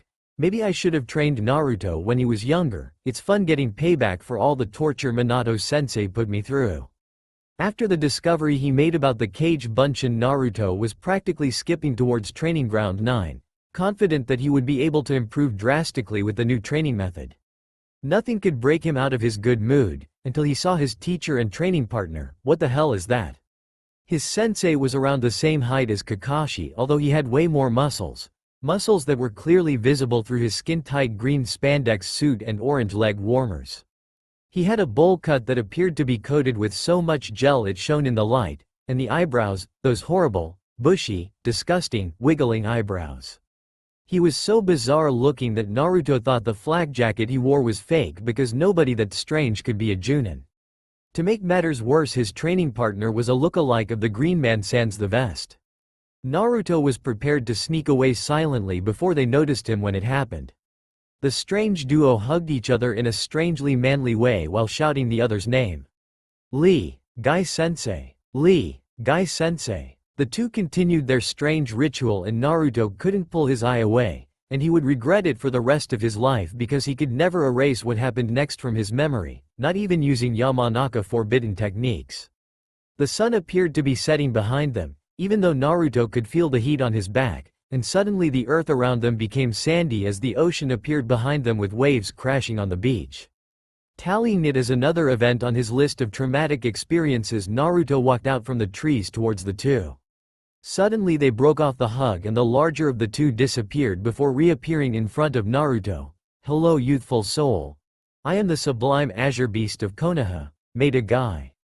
You must be the young leaf that Kakashi sent to me so I could stroke your youthful flame into a raging inferno that will devour everything in its path with your passion. The man finished and entered a nice guy pose as the sun glinted off his teeth, almost blinding the poor blonde. Naruto couldn't decide if he wanted to sweat drop or face fault, so he said nothing and just stared blankly ahead in a catatonic state. This only seemed to set Guy off more though. Truly you radiate the same hipness that my eternal rival Kakashi possesses, but my sublime teachings will break through that hip barrier and increase your flames of youth, though they must already be substantial because I wasn't expecting you for another 2 hours. Well, if you're ready then the flames of youth wait for no man. I always say, you can join us on our post-mid-afternoon pre-dinner workout that we do before we begin our afternoon taijutsu. Naruto's brain kick-started itself somewhere in Guy's sermon of youth. Yeah, whatever you say, super bushy brows. Kakashi-sensei sent me and said I needed to work on my physical abilities and taijutsu. Guy rubbed his thumb under his nose and gave a cocky smile. I see my eternal rival recognizes my prowess in those areas is above his and trusts me to guide his pupil magnificently. The Azure Beast gave Naruto another once-over. I see you are wearing weights, that is most excellent indeed. You are ready to join me and my youthful pupil in our quest to increase our flaming passion with youthful exercise. Lee, come meet your newest comrade who is also in the springtime of his youth. He has come to me upon learning my magnificence in the marvelous art of taijutsu. Faster than Naruto could blink, the mini-me was standing in front of him with an eager grin on his face. Hello. My name is Rock Lee, the beautiful crimson beast of Konoha. And it is a pleasure to have a brother pupil under Guy-sensei's youthful guidance. Manly tears began to stream down Lee's face. Guy-sensei, your flames of youth helped ignite. How rude of me, I never learned your name. For that I will do 1,000 push-ups, and if I cannot do that I'll clean all the garbage up in the streets of Konoha. And if I cannot do that I'll climb up the Hokage monument with both hands and one foot tied behind my back. Lee would have continued, but Guy's raised hand stopped him. Lee, you are in the springtime of your youth. And sometimes the youthful flames ignite and consume you in a fiery passion. Since I failed in my duty as a sensei, I too shall punish myself. I will run to the border of K's no Kuni and back on my hands. If I cannot do that I will. Stop it. Naruto was breathing hard after yelling over the eccentric duo, and Guy and Lee turned to him and appeared to remember there was somebody else there. Kaka-sensei said to come here to learn taijutsu, so are you going to teach me or what?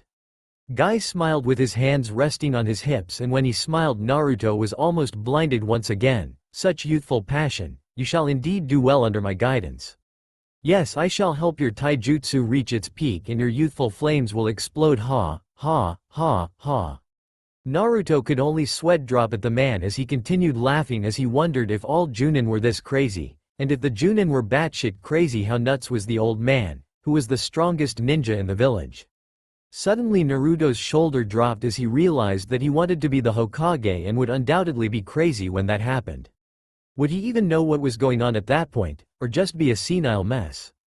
Naruto began crying his own tears of manliness as Lee asked a question. Guy-sensei, what exercises shall we do this youthful day? Guy stopped laughing to answer Lee's question. Well, my youthful pupil, we shall do some light exercising because we have a new student. Naruto cut the man off angrily. I didn't ask you to take it easy for me. I'm going to be Hokage and I can take anything you throw at me. After his tirade, Lee and Guy could no longer contain themselves and were overcome by youth once more. Lee, my new pupil might be able to match your youthfulness someday. And your own flames of youth shall only reach new heights because of it. Yosh, Guy-sensei, let's get started. My inner passion is ignited because Naruto also has a splendid dream. I must quench these raging fires with youthful exercise. It seemed the odd pair could no longer stop their explosion of youth as rivers of tears cascaded down their cheeks, and the two beasts of Konoha faced each other and celebrated their youthful manliness by embracing each other. As the two screamed out their names and the beach formed with the sunset and crashing waves formed behind them, Naruto vowed to never use his Sharingan around the two so he didn't go insane. Unfortunately, the naive blonde did not realize it was already too late for that. The two finished their festival of manliness and Guy started listing their exercises. Okay, let's begin. We'll start with 20 laps around Konoha, then do 500 punches with each hand and 500 kicks with each leg. After that we'll do 1,000 of every type of push-up. Now Lee, let's go, explode. Naruto's chin fell with every exercise listed until it hit the ground and he saw his training partners disappear, leaving nothing in their wakes but twin clouds of dust. Naruto lifted his chin and took after them, yelling, "Wait up!" Sakura awoke with a groan when the sunlight streaming through her window shone on her face. After blinking away her haze, the pinkette stretched. The memories of the past 2 days came flooding back and she moved with determination. She couldn't talk with her mom and give her the money yesterday, but today would be the day that she took the first steps towards becoming a serious kunoichi who could stand on her own 2 feet. Grabbing the envelope containing her pay, the girl ran downstairs to the kitchen only for her mom to engulf her in a suffocating hug and swing her back and forth. "Oh my sweet little baby, I haven't seen you in so long." My poor innocent princess, I heard about Sasuke. I should have never let you be a ninja. I was so worried about you when you were gone. Sakura managed to pry herself out of her mother's tighter than average grip. But mom, I want to be a shinobi. I know that it's dangerous, but I want to protect the village, and as a side bonus I can help you with money. Sakura held out the envelope and Tomo took it and leafed through the contents, making her eyebrows shoot upwards in surprise before handing it back to her daughter. Sakura, I can't accept this. You earned this money and it's yours to spend. And I want to spend it on you. Sakura responded while handing the envelope back. Please mom, I know that it's tough for you because of me. If you didn't have me when you were 15, then you would have finished school and got a good career. Instead, you worked 2 jobs just to keep a roof over our heads and food on the table. I want you to have the life you deserve, mom, and I can do that by being a shinobi. All this is from my last mission. I still have plenty saved up from the D ranks we've been doing for the past 2 months, so whenever I have extra money I want you to have it. Tomo's eyes watered and she embraced her daughter once again. Don't be silly, Sakura-chan. Don't think of yourself as a burden. I made the mistake, but it gave me the best thing that ever happened in my life and I'll never regret it. The older Pinkette put her chin on top of Sakura's head and stroked her now shortened hair. I love you, honey, and I want you to know that you don't have to do this, but I also know that you're as stubborn as me, so I'll take it because I know you won't change your mind. Sakura stayed in the hug, enjoying the cocoon created by her mother's warmth. She may be able to kill a fully grown man dozens of different ways without him knowing, but being in her mother's arms always made Sakura feel safe from all the worries in her life. With her face still buried in her mother's breast, Sakura gave a muffled response. I love you too, mom, and I'll be okay, so you don't have to worry. Now I have to go to the library. I'll be home for dinner. Sakura let go of her mother and took off out the door, leaving the 28-year-old woman staring at her back. I'm your mother, Sakura-chan. I'll always be worried. Sakura stood in front of the library with a smile on her face as she remembered all the times she spent in here as an academy student. After she proclaimed her love for Sasuke and kick-started her rivalry with Ino, these 4 walls became a safe haven for the girl, a second home. This building was her domain. She could probably walk through and find almost any book by memory alone because of all the time she spent increasing her knowledge in an attempt to make herself stand out to Sasuke. She spent almost all her free time in here instead of training because it would make her less feminine, and she thought Sasuke would think she was a Neanderthal, though in hindsight the physical training would have elevated her in the Uchiha's eyes. Sakura shook off the unnecessary thoughts and stepped into the building, hoping Hitomi Basen, the little old lady who was the librarian as long as Sakura could remember. Instead of the kind old woman, a teenage girl with purple hair was manning the desk reading some magazine. Sakura strode past the girl without a word, confident she could find any book by herself. She bypassed the fiction section and turned at the general information section before coming to the stairs leading up to the specialized knowledge section in the library. She walked up and quickly located the medical section before going down the first row and picking out any books that looked like they would be useful: basic first aid, anatomy, herbology, poisons and antidotes, and general information about medical shinobi and their duties. The Pinkette found a seat and began perusing the books, making sure they were worth reading. It seemed like 10 minutes had passed, but when Sakura looked out the window it was apparent that she was in the library for several hours. She organized the books and looked through some of the things she wrote while skimming the tomes. Medic Nin used chakra to facilitate the production of cells to increase the rate of healing. They could do many other things, but Sakura only skimmed those because even the most basic things were beyond her ability. Also, medics were supposed to conserve as much chakra as possible while fighting in order to save it for healing. That was fine with Sakura though, because she didn't have much chakra to begin with. I'll have to talk to Kaka-sensei about increasing my reserves. Sakura tucked the books she wanted in her backpack and put the other ones on the cart for the librarians before checking out the ones she wanted and heading to the last place she wanted to be in the village. Sakura stood in front of a quaint yellow 2-story house situated in the market district of Konoha with Yamanaka flower shop painted in sky blue between the windows on the first and second stories. Sakura swallowed her fear and opened the door, praying her rival wasn't home, and apparently the gods were on her side because manning the counter was a beautiful blonde woman reading a gardening magazine, though she lowered it as soon as the bell rang, revealing sparkling purple eyes that hinted at her intelligence. Welcome to Yamanaka Flower Shop. It took a moment, but recognition flashed in Ino's mom's eyes and a warm smile made its way onto her face. "Sakura, what a pleasant surprise. I heard about your teammate, how are you holding up, dear?" Sakura returned the woman's warm smile. She always felt comfortable with Mrs. Yamanaka. She understood that her mother had it hard and would look after a young Sakura for Tomo.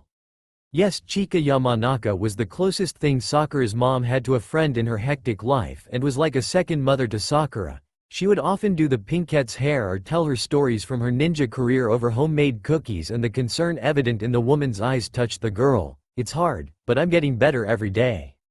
Chika's expression dropped. "I can only imagine, Ino has been so depressed these past few days and she wasn't even on Sasuke's team." Sakura winced at her rival's name, though Chika didn't notice. Deciding she didn't want to focus on Sasuke anymore, the genin changed the subject. "Actually, Chika-san, I have a question. I've been thinking about specializing in medical jutsu and I wanted to learn more about poisons so I can fight without using chakra more effectively. But they must be village secrets because all I could find were common ingredients and their side effects." "You're definitely sharp, Sakura. Poison mixes are in an archive that only specialized personnel can access." Sakura's expression fell, but Chika smiled the same way Ino does when she knew something you didn't. "Lucky for you, I'm one of the best apothecaries in Konoha. Come to the flower shop every day for the next week at 12 and I'll give you some non-lethal recipes and teach you how to properly mix poisons and antidotes." Sakura beamed at the blonde. "Thanks, Mrs. Yamanaka, I won't let you down." Chika could only laugh at Sakura's face. "I know you won't, dear, and it's Chika-sensei now, dear." Tenten let out a bored sigh for the 12th time in the past 10 minutes.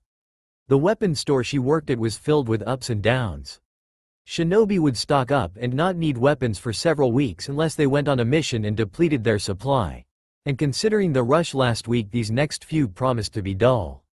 There were dozens of other things she would rather be doing with her time, but she needed the job. Being a Kyuubi orphan, as they were referred to, was a hard lot in life. Many shinobi and civilians lost their lives that night and the orphan population exploded while the orphan budget imploded because it was needed for security reasons. Orphanages became overpopulated and there weren't enough families to take the new influx in, so Tenten became just another face in the crowd. The brunette was just one of countless babies nobody could identify, and the hospital's records were in shambles, making DNA testing worthless because there would be nothing to compare it to. Some orphans took on new last names the orphanage gave them, but Tenten shed hers as soon as she was able. It felt like she was forsaking her deceased family. The only options open to her was going to school and joining the Job Corps or becoming a shinobi. Tenten heard the stories about what happened to girls in the Job Corps, so there was really only one choice. She joined the academy, but once again found her options limited. With no family or clan to teach her techniques, Tenten didn't learn any ninjutsu, taijutsu, or genjutsu outside of the academy. Her only option was specializing in weapons because those were available to everyone, and eventually she was recognized because of those skills, but it didn't pay the bills. Being a weapon specialist while having to buy groceries, pay rent, and buy materials to patch up your clothes on a genin's salary was next to impossible.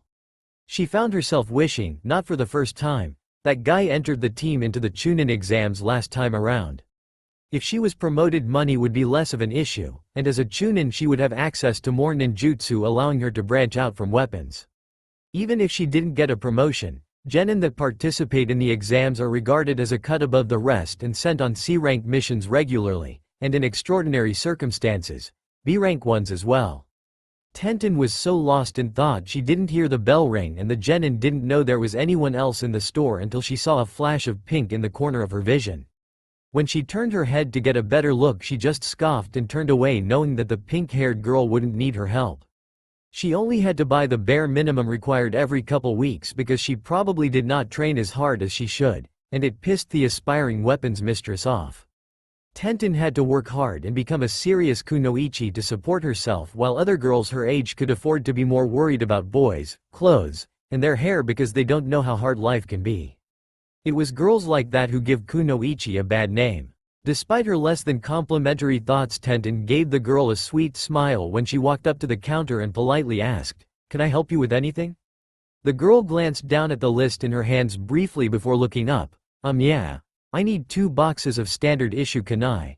And I need 4 boxes of the senbon with the removable poison cartridge. Tenten reached down and placed the boxes of kunai on the counter while inspecting the girl. She never got more than a box of kunai and shuriken and hadn't bought exploding tags or ninja wire since graduation. But now the pink-haired genin bought as many kunai as she bought since graduating in one day. Was asking for senbon specially designed for poison, and it looked like she cut the hair that made her look like a pretty pony princess doll. Tenten made sure the seals on the box were unbroken and smiled at the girl. Here are the kunai, and I'll get you the senbon needles from the back. The weapons mistress felt excitement bubbling in her stomach. It looked like a girl her age might finally be taking this ninja thing seriously, which is quite rare, so rare that Tenten didn't have any girlfriends her own age.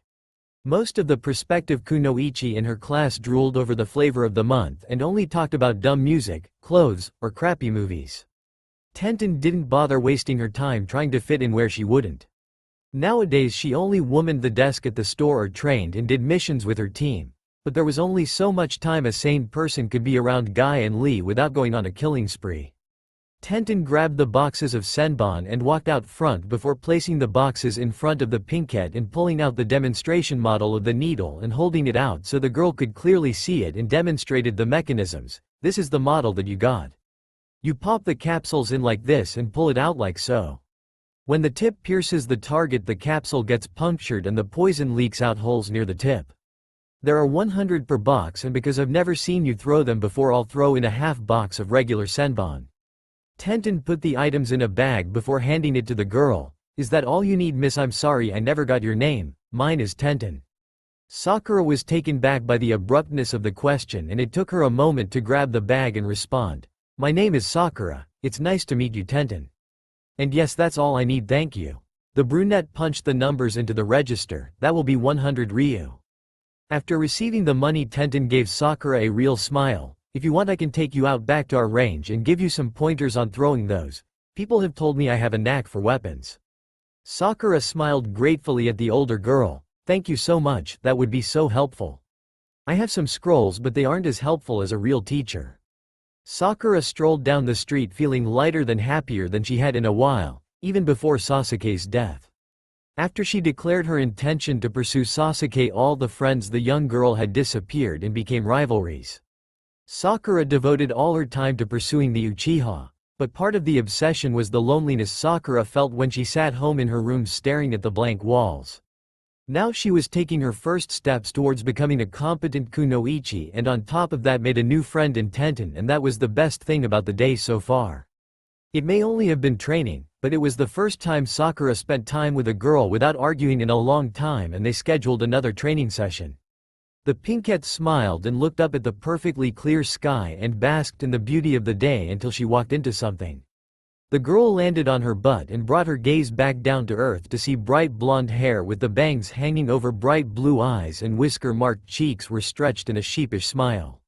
Sakura's eye began twitching as she recognized her teammate and gave him a sickly sweet smile. Naruto. Watch where you're going. What are you thinking, running into a lady like that? Honestly, how rude. Naruto shivered at the threatening glint in Sakura's green eyes and began shifting his weight from foot to foot looking for an escape route if things got ugly, and chuckled nervously before responding. Hey, sorry Sakura-chan. I'm exhausted and I wasn't looking where I was going. Sakura took a closer look at the blonde. You look like shit, Naruto. And it was true. His usually bright blonde hair was caked with dirt and his face was bruised badly like he was on the wrong end of a sledgehammer. His clothes were tattered and disheveled, and the Uzumaki's lone blue eye, usually filled with energy and life, was drooping in fatigue and lacked the customary spark of life. Sakura just stood up while sighing and dusted the dirt from her backside. Don't worry about it, Naruto. Just watch where you're going next time. Most people aren't as even-tempered as me. Naruto deadpanned before replying. Right, well, sorry again Sakura-chan. But I have to go meet Kaka-sensei before I can go home, so I'll see you later. Sakura watched her teammate's back as he got farther and farther away from her and called out before he disappeared. I know you're training, Naruto, but you better not think of leaving me behind because I'm going to get stronger too. Naruto stopped walking and turned around, giving Sakura a foxy grin. Of course not, Sakura-chan. I'm training so you don't leave me behind. Naruto disappeared around the next building and Sakura felt her lips tugging upwards. Idiot. Sakura walked the rest of the way home with that small smile on her face, and when she opened the door she saw more food on the table than they usually eat in one day. Her mother poked her head out of the kitchen and greeted Sakura with a smile before disappearing. As the pinkette took her place at the table, she realized life was looking up and she was excited to see what the next day would bring. 1 week later, the sun spilled through a window on the outskirts of Konoha, making a pair of lazy eyes open and look at the clock on his bedside table. 11 a.m. No self-respecting person wakes up at this indecent hour. The pile of blankets covering the slothful shinobi shuffled for a moment as the boy rolled over and drifted off to sleep. He thought he had 10 more minutes of peaceful slumbering, but the tyrant of the house grabbed the mess of blankets and dragged him into the bathroom. "You don't have time for this, Shikamaru. The funeral is in an hour and you have to meet Choji-kun and Ino-chan in 20 minutes. The Nara was thrown from his blanket cocoon into the bathroom and hit his head on the wall quite hard before the draconian overlord he called Mom began nagging him once more. "Now hurry and take a shower so you can eat before leaving." Shika turned the water on and waited a couple minutes before opening the door to sneak back into his bedroom for more sleep. Except his mother's firm hand stopped him before he could exit and shoved him back into the bathroom, slamming the door and locking it from the outside. The genin groaned on the bathroom floor as something soft landed on his face and he lifted it up to see it was his funeral clothes. "Shika, if I don't hear you get into that shower in the next 10 seconds, I'm coming in and washing you myself." "You know I will. Remember last time?" Shikamaru groaned and lethargically dragged himself into the shower with a small smile on his face. Troublesome woman. Spring was coming early to Hai no Kuni this year. The temperature was uncommonly warm and there wasn't a cloud in the sky to stop the sun from beating down on the villagers bustling through the streets. All in all, it was a terrible day to have a funeral. The citizens of Konohagakure no Sato were rushing to the sprawling park created from funds donated by the Uchiha to hold the funeral for the last loyal progeny of the clan. Shikamaru wiped the sweat from his brow, cursing the lack of good clouds on his way to the academy to meet with his teammates. He took his time, and it was no surprise that both Ino and Choji were waiting for him in the shade of the largest tree in front of the academy wearing traditional funeral outfits. Shikamaru mentally prepared himself for Ino's nagging as he approached, and he wasn't disappointed. "Geez, Shikamaru, can you move any slower? We're almost late. If we end up being late for Sasuke-kun's funeral, I'll make your life a living hell." Shikamaru just sighed and mumbled, "How would that be any different than any other day of my life?" Ino's left eyebrow began to twitch dangerously and Shikamaru would have dodged the upcoming blow if it weren't so much effort. Besides, it's not like Ino hit as hard as Sakura. The blow never landed because of their pleasantly plump teammate. Akamichi Choji restrained the fiery blonde.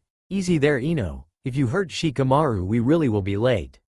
Ino ripped her arm out of Choji's gentle grasp and huffed, "Whatever, let's just go. I hope Forehead is there so I can give her a piece of my mind. If a real kunoichi like me was on Sasuke-kun's team, it would have never happened." The kunoichi tried to walk away but found she couldn't move her body. "What the hell are you doing, Shikamaru? Let me go." The laziest genin in Konoha released his jutsu and watched as Ino turned around with a scowl marring her face. But he cut her off before she could go on a tirade. "You better not say anything like that to Sakura or Naruto. I overheard my dad telling my mom about the mission report and neither of them are at fault. Besides, they probably feel guilty enough and don't need bothersome woman like you bitching and making it worse." Shikamaru walked past Ino and started towards the park. "They are our comrades, and as troublesome as it is, we watch out for our comrades." Ino's anger left her and her shoulders sagged as she watched Shikamaru lazily stroll towards the funeral. "Alright, let's just hurry up." Uchiwa Park was crowded with villagers that came to pay their last respects to the fallen scion of one of the founding clans of the village. With the death of Uchiha Sasuke, the once great clan and their powerful bloodline was now just an entry in the history books and lost to Konoha forever, though Shikamaru knew that Kakashi had a Sharingan. The Nara stood next to his teammates among the crowd staring up at the stage that held the closed casket. Team 7, the Hokage, several high-ranking shinobi, and a priest performing the ceremony. Shikamaru wished he had some sort of box that would let the Reverend know it was time to wrap it up while zoning out the incredibly long sermon that had dragged on for the better part of an hour already and showed no signs of slowing down. And as the priest's voice faded into the background, snippets of the crowd's conversation made it to his ear. Heard he threw Uchiha-sama in front of the attack knowing it would kill him. He killed poor Sasuke-sama while his back was turned for fun. I heard he slaughtered the enemies then turned on his teammates because his bloodlust wasn't slated. That little monster did it to harvest the Sharingan. We're doomed now that it has that power. Shikamaru's mind was moving a mile a minute as he tried to figure out what they were talking about. They said something about a demon, but Shikamaru knew they weren't talking about Zabuza. The only reason the closet genius knew is because his dad got some of the details in a council meeting and the infamous Demon of the Mist didn't even kill Sasuke. Also they talked about the Sharingan. Something didn't add up to Shikamaru and he was going to find out what was missing. The genin pushed his thoughts to the side and looked back up to the stage, which caused his face to take on an expression of shock and a gasp escaped his lips. He was looking at something he never thought he'd see in his lifetime. Uzumaki Naruto crying. When other kids at the academy or playground got hurt or bullied they would bawl like babies, but never Naruto. He'd shake it off and bounce right back. He'd seen the blonde take hits that would make some more experienced ninja wince. Hell, Naruto was ostracized more than anyone in their class but he never cried or complained even once.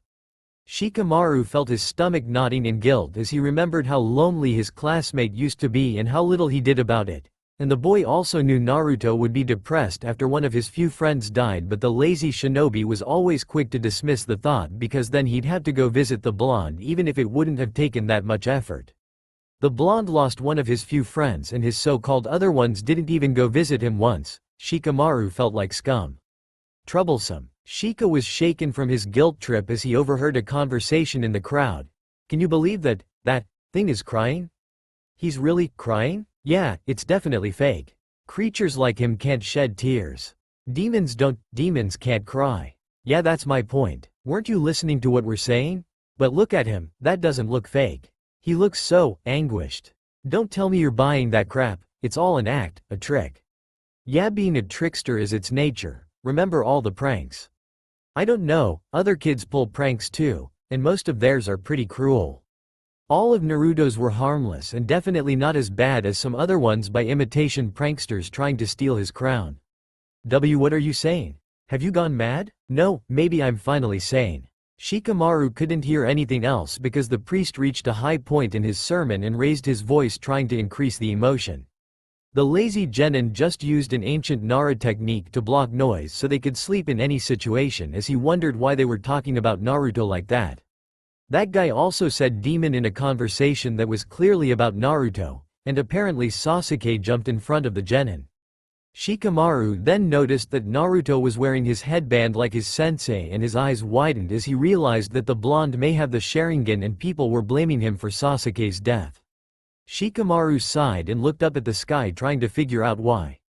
His thoughts weren't going anywhere and he started to look down cursing the lack of clouds, but his head stopped when he saw a lump in the shadow of a tree. The shinobi peered closer only to end up staring at the white mask worn by Anbu operatives. Uchiha Itachi sat in the shadowy canopy of a tree overlooking his little brother's funeral when the hairs on the back of his neck tingled. The S-class missing nin glanced around and saw what looked to be a young Nara staring at him. Itachi looked away and resumed watching the preacher drone on without worry. Nobody would recognize him under his borrowed Anbu gear, and the Akatsuki member was smart enough to hide at the level of an average Anbu operative so the elites scattered throughout the clearing wouldn't suspect anything. It was nowhere near Itachi's best, but a genin shouldn't have spotted him so easily, even by accident. The double agent smiled slightly under his mask, proud that his little brother's generation had such potential. Itachi grew tired of the boorish priest droned on and thought about the week he had since the person he loved most in the world died. Flashback. Itachi was on watch and sat motionless by the campfire on the border of Ta and Hai no Kuni. Kisame had finally fallen asleep and Itachi flared his chakra letting his raven know it could show itself. The large black bird landed on his outstretched arm and turned its head so the Sharingan that was implanted looked into Itachi's. After finding Shisui's corpse, Itachi removed his best friend's eye and implanted it into his nin bird.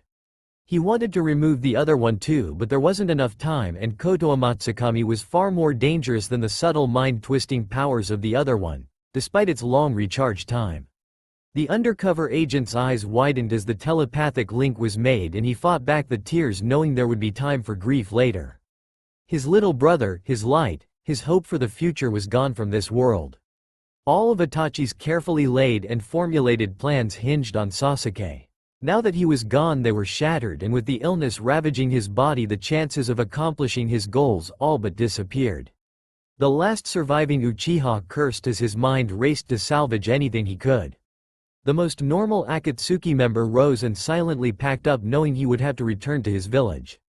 After making sure he had everything, Itachi made preparations to deal with Kisame. His partner was skilled in battle, almost unbeatable because of his sword, but he failed as a ninja. His moniker of the tailless-tailed beast was a good description. The blue ninja thought Samahata was an absolute defense against genjutsu, and he was right to an extent, but there were no absolutes in the world of shinobi. Someone that he was fighting would have no chance of putting him under a genjutsu. Samahata had a completely different chakra network than Kisame, so whenever it detected foreign chakra invading its wielder the sword would isolate it and absorb it, rendering genjutsu useless. Someone Kisame was fighting would never have a chance, but Itachi was his longtime partner and the sword was used to his signature. He could inject trace amounts of chakra into the sword and place it in a genjutsu, which makes Kisame vulnerable to genjutsu, but how do you put a sword in a genjutsu? Samahata was sentient and had some awareness and interaction with the world, faux senses if you will. It was a matter of finding out how those senses worked and altering them. The sword senses and tastes chakra, so Itachi made it remember the most delicious chakras that it devoured, and the sword was lost in its own little world. After making sure it was affecting the weapon, Itachi placed Kisame in a genjutsu that would have them meet in a week in a small town near the Kusa-Aim border. Itachi made good time, and when he arrived at Konoha the missing nin snuck in through one of the small gaps in the barrier that was used for Black Op missions. It took little effort for Itachi to make his way to the Hokage Tower unseen, and he took up a hidden vantage point and waited for his opportunity. One came only a day later when the two elders and Danzo walked down the street towards the entrance with two Anbu behind them. The former Konoha nin knew they would be rude and waited for a moment of weakness. They were approaching the last turn before the Hokage Tower, and Itachi blended into the crowd and moved into position. As they went around the corner he placed the Anbu on the outside in a sleeping genjutsu and simultaneously put the other one in a different one so he wouldn't notice. Itachi donned the mask and cloak before hiding the body with a genjutsu and followed the elders into the building. Itachi sat silently and tuned out the meeting. He was too busy completing his next task. The Uchiha found all the hidden members of the Anbu in the room and placed them in a subtle genjutsu loop where they heard what they thought the elders would say from past experience. He finished the task efficiently and threw the cloak and mask to the side. Homura, Kaharu, and Danzo all appeared to be surprised by his dramatic unveiling, but the Sandaime sat there calmly with a sad smile on his face. "Ah, Itachi-kun, I was wondering when you would be visiting. I was hoping it would be before the funeral." Itachi cocked an eyebrow in confusion and Sarutobi smiled. "Of course I knew you were keeping tabs on Sasuke." Itachi ignored the Hokage's advisors and focused on the venerable old man. "Very astute. What gave it away?" The Sandaime smiled. "There was no hard evidence, but you loved Sasuke like I love Konoha, and if there was a way I would watch over every corner of it." Itachi was amused and a smile cracked his stoic mask for the first time in years, but before he could respond Danzo tensed and interrupted. "Why have you come, Itachi? To reveal the truth of the massacre now that Sasuke is dead?" Itachi ignored the warhawk and continued to look at the Sandaime, though he did answer the question. "I have come for two reasons. The first is to see Sasuke's funeral, but the second is more serious and unpleasant. I have come to warn you that Uchiha Madara is still alive and still looking for revenge. I have joined an organization that is bathed in shadows. We are hunting Jinchuriki for their Biju, though I don't know the real reason. I had a plan to deal with the man, but it fell apart when Sasuke died. I will still do everything in my power to stop him, but heed my warning, Madara covets the Kyuubi more than any other Biju, so prepare Naruto-kun well, for I will come after him, and if he can't defeat me I will kill him to stall Madara's plans. If I fail, a man with the eyes of the sage will take me the next. I'd tell you more, but if I gave you too much information it could compromise my position." With his warning delivered, Itachi burst into a flock of ravens that dissolved into nothingness. Flashback end. Itachi knew that the man wasn't really Madara, he just used the name to inspire fear into his enemies, but Itachi decided to play along for the same reasons. Dropping the name of one of the boogeymen of the shinobi world was a great way to make the Hokage and the elders take the situation seriously, especially because they knew him as children. The young Uchiha turned his attention back to the funeral as it neared the end. The priest finally finished his eulogy and the people were lining up to place their flowers on the basket. The Hokage and high-ranking shinobi went first, followed by Kakashi, then Sakura. His target was the next to approach the casket and Itachi eyed him with interest. He used to watch the blonde as a rookie Anbu and another smile made its way onto his face as he thought about how much the boy grew, though he was still rather short. Itachi paid extra attention to the bandages around his left eye covered by his headband. He was proud that his little brother rose above the hatred that cursed the Uchiha clan. Itachi was about to leave and took one last glance at the Yondaime's legacy and gasped. Naruto's was crying even harder than before. Tears still streamed out from his right eye, his left eye was crying tears of blood. Itachi stared at the trails of blood wondering if it was even possible, but after overcoming the shock he realized that his plan was still salvageable and like a true shinobi he would adapt to the situation. Itachi made his way towards the meeting spot and wondered how that man would fare against the combined power of the Uchiha and the Senju. Hiruzen Sarutobi was a worried mess as he frantically rushed to the hospital. The old man wanted to accompany his adopted grandson to the hospital, but his duties as the Hokage dictated he would have to stay until the end of the funeral, but as soon as it was over he took off running. The man remembered the last time he was this worried and moved this fast. It was when his daughter-in-law gave birth to Konohamaru. Suddenly the old man remembered something else about that day and stopped running. Shit, I'm a shinobi, I can just shunshin. Why do I do this every time? The Hokage appeared in front of the hospital in a puff of smoke and walked past the receptionist and focused on Naruto's chakra signature. As he hurried through the hallways the old man felt his worries hit him full force. What if it was the Kyuubi? The beast hates the Sharingan and it wouldn't be a surprise if it did everything in its power to keep Naruto from having one. The Shiki Fusion should stop the Biju from carrying out its will, but it was completely different from the previous seal that Mito and Kushina used and everything was theoretical. What if it was already failing? The Sandaime was about to burst through the door when it slowly opened and the head medic stepped out. The Hokage sucked in a breath and asked the dreaded question, "Yakushi-san, what's going on?" The silver-haired medic looked at the panicking Hokage and tried to explain, "Well, the thing is, I have no idea. I've never seen anything like this before. His eye works perfectly, actually all the tests say his Sharingan functions better than an actual Uchiha's would, but I don't even know if it's still the Sharingan. It appears to have mutated, it's possible exposure to the Kyuubi's chakra." The Hokage began to get a better idea of what was happening during the medic's explanation and raised a hand to cut him off and prayed to God that it wasn't what he thought it was. "I'd like to see Naruto-kun now, Yakushi-san." The medic started to open the door but the Hokage stopped him, "Alone." The medic backed off sheepishly, "Of course Hokage-sama." The Hokage entered and closed the door behind him as his stomach tightened with anxiety. "Hello Naruto, are you okay?" Naruto had his back to the Hokage and it appeared he was inspecting his new eye in a mirror he was holding. The boy didn't look away as he cheerfully responded, "Yeah." The boy dropped the mirror and started to turn around. Sasuke's eye went all weird. "I think it's defective." The Sandaime gasped when he looked into Naruto's eye and gasped. The outside of the pattern in his eye was completely black and the inside was red.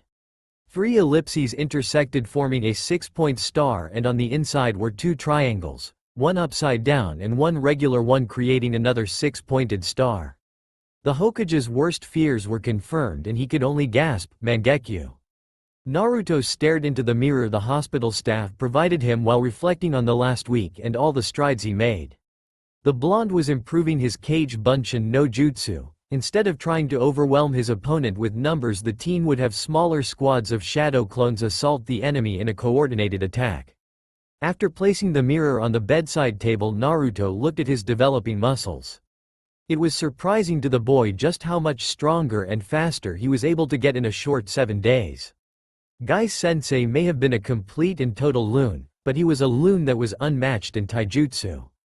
The green-clad man didn't teach him any cool moves like Sasuke had, much to his dismay, but he did work Naruto to the bone and then make him go through all the basic stances and moves while correcting the boy's mistakes. Now the genin wasn't wasting as much energy or overextending while attacking. Overall, his basic shinobi skills skyrocketed. Iruka would have been amazed. Naruto couldn't help himself and picked the mirror up to look at the change his Sharingan went through again. Instead of two tomos circling around the pupil, his eye had morphed into a red six-pointed star, formed by 3 intersecting ellipses and outlined in black. The boy was so entranced by the design he didn't hear the Hokage enter the room until the blonde heard, "Are you okay, Naruto?" The blonde answered without lifting his head, "I'm fine, old man." But Sasuke's eye went all weird. "I think it's defective." Naruto dropped the mirror onto the bed and turned to look at his adoptive grandfather to continue, but the look of shock on the old man's face stopped him and the Hokage gasped, "Mangekyo." Confused by the man's reaction, Naruto's eyebrows knitted together. "Do you know what's going on, Hokage Gigi?" Sighing as he looked at Naruto's mismatched eyes, the aging leader sat next to the village's savior. "Naruto, what is in your eye socket?" "Well, that eye you have is perhaps the greatest secret and darkest legacy of the Uchiha. One that was probably better left buried, but it can't be helped now. And for a relative of the Senju to unlock it, Naruto, you are a walking irony." Naruto waited patiently for the Hokage to continue and suppressed his questions. He knew from experience the old man wouldn't be rushed, and when finished he would explain what the blonde didn't get. That is an evolution of the Sharingan, the ultimate form that would grant its user great powers. However, the price paid for these powers is terrible. Most think it to be legend because the few Uchiha that do unlock it probably hide it from the village, and probably even the clan itself. You see, in order to unlock the Mangekyo Sharingan, it was believed you had to kill your best friend. The genin looked down at his hands in shock because of what he just learned. Tears streamed from his right eye while blood poured down the left side of his face. "So I guess it is my fault Sasuke died?" To his shock, the white and maroon Hokage robes engulfed him as the old man gave him a comforting hug, disregarding the blood staining his robes. The teen lifted his mismatched eyes and they widened in surprise at the concern visible on the Sandame's face and the care in his voice. "Of course not, Naruto. You just care greatly about your friends and place such impossibly large burdens on your young shoulders. I wouldn't be surprised if you blamed yourself for it so much that it felt like you killed him yourself." The Hokage gave the boy in his arms a crooked smile. "You call me old man, but if you keep that up your back will be worse than mine in no time." Naruto didn't reply. His body just shook as he gripped onto the Hokage's robe like it was the only thing keeping him from losing himself. In return, the old man stroked his hair soothingly while whispering comforts into the boy's ear. Eventually the genin calmed down and the questions came rushing into his head. "Oji-chan, what does the Mangekyo Sharingan do?" The kindly elder pulled back and ruffled Naruto's hair one last time. "It's Mangekyo, not Mangekyou, Naruto. To tell you the truth, I don't really know. My two sensei, the Shodem and Nidame, said that two Uchiha during their time were incredibly strong with unique powers.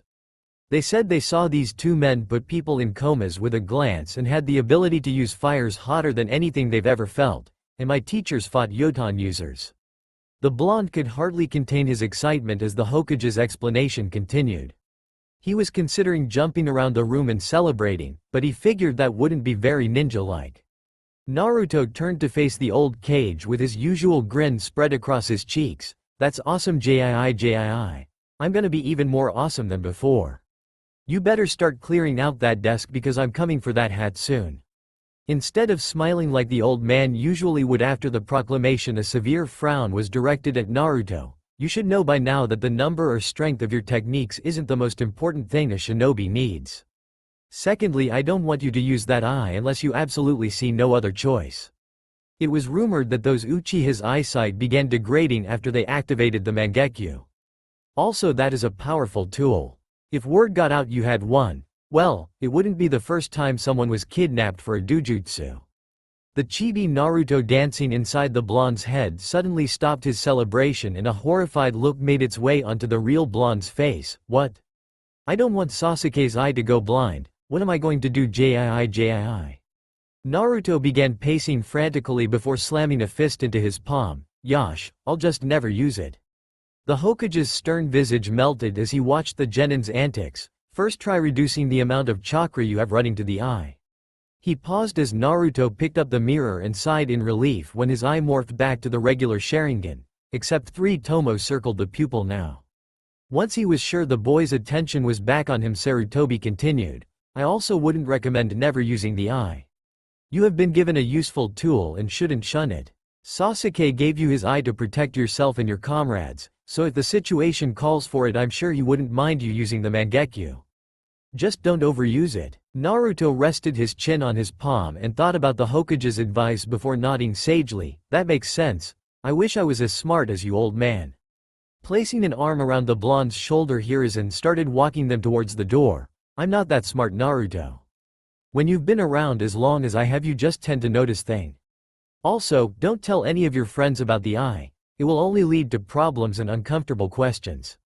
Just say it was a minor complication with the transplant, but everything is fine now.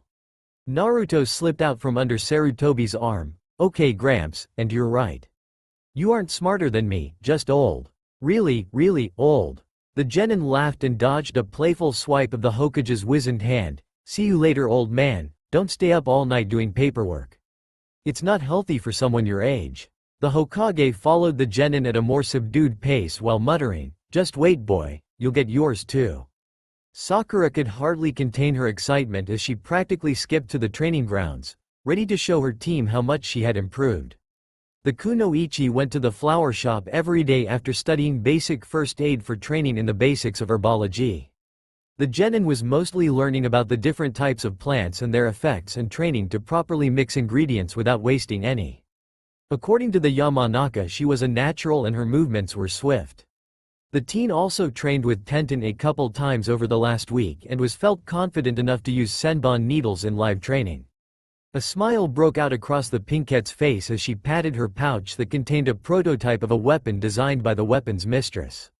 Sakura arrived at the field and to her surprise Naruto was already hard at work doing push-ups. As she got closer she noticed some were tree climbing, several were going over the basic taijutsu kata, and 2 were even playing Chinese checkers. Curious, the kunoichi walked up to her teammate and asked, Naruto, why do you have cage bunchins doing all those things? The blonde pushed himself up to his feet and gave the girl a wide smile. Hey Sakura-chan, that's my new training method. I gain all the memories of my clones after they dispel. So by having them train it's like you're doing a bunch of different things at once. Said Sakura, finishing Naruto's sentence.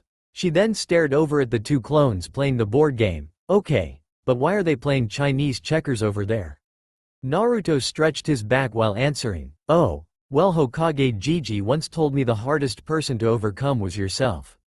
Sakura's sweat dropped as one of the cage bunchin threw the table and board across the field before tackling his opponent into the tree, which caused them both to dispel. He might be onto something there. Naruto sheepishly rubbed the back of his head and changed the subject. So how was your week, Sakura-chan? Sakura sat down and signaled Naruto to sit next to her. Once he plopped next to her she answered, you weren't the only one training hard. I worked my butt off last week and have some new tricks up my sleeve. Oh, what did you learn? I bet it's something really awesome. Sakura smiled at the blonde's childish enthusiasm. Well, a kunoichi has to keep her secrets, but I can give you some hints. I read a lot about medical ninja, started learning how to use a new weapon, added a new facet to my ninja skills. And on top of that I even learned some basic first aid. Sakura lifted her head to see Naruto's expressive blue eyes shone with amazement and she had to fight down a blush, though her cheeks were still tinged pink. That's so cool, Sakura-chan. You did all that new stuff in a week. I didn't even learn anything new, just did a bunch of basics with Kaka-sensei. Sakura couldn't suppress the blush after hearing Naruto's honest praise. It's not that cool, I only learned the basics too. Sakura's stomach twisted in nervousness as she asked her next question. Actually, Naruto, I was wondering if I could practice some first aid on you. It's hard to see if you're doing it right when practicing with a tree branch. Naruto tilted his head confusedly at Sakura, but I'm not hurt, Sakura-chan. Why would you want to practice on me? Sakura's eyebrow twitched as she forcibly suppressed the urge to hit her teammate, knowing it would just make him dumber in the long run.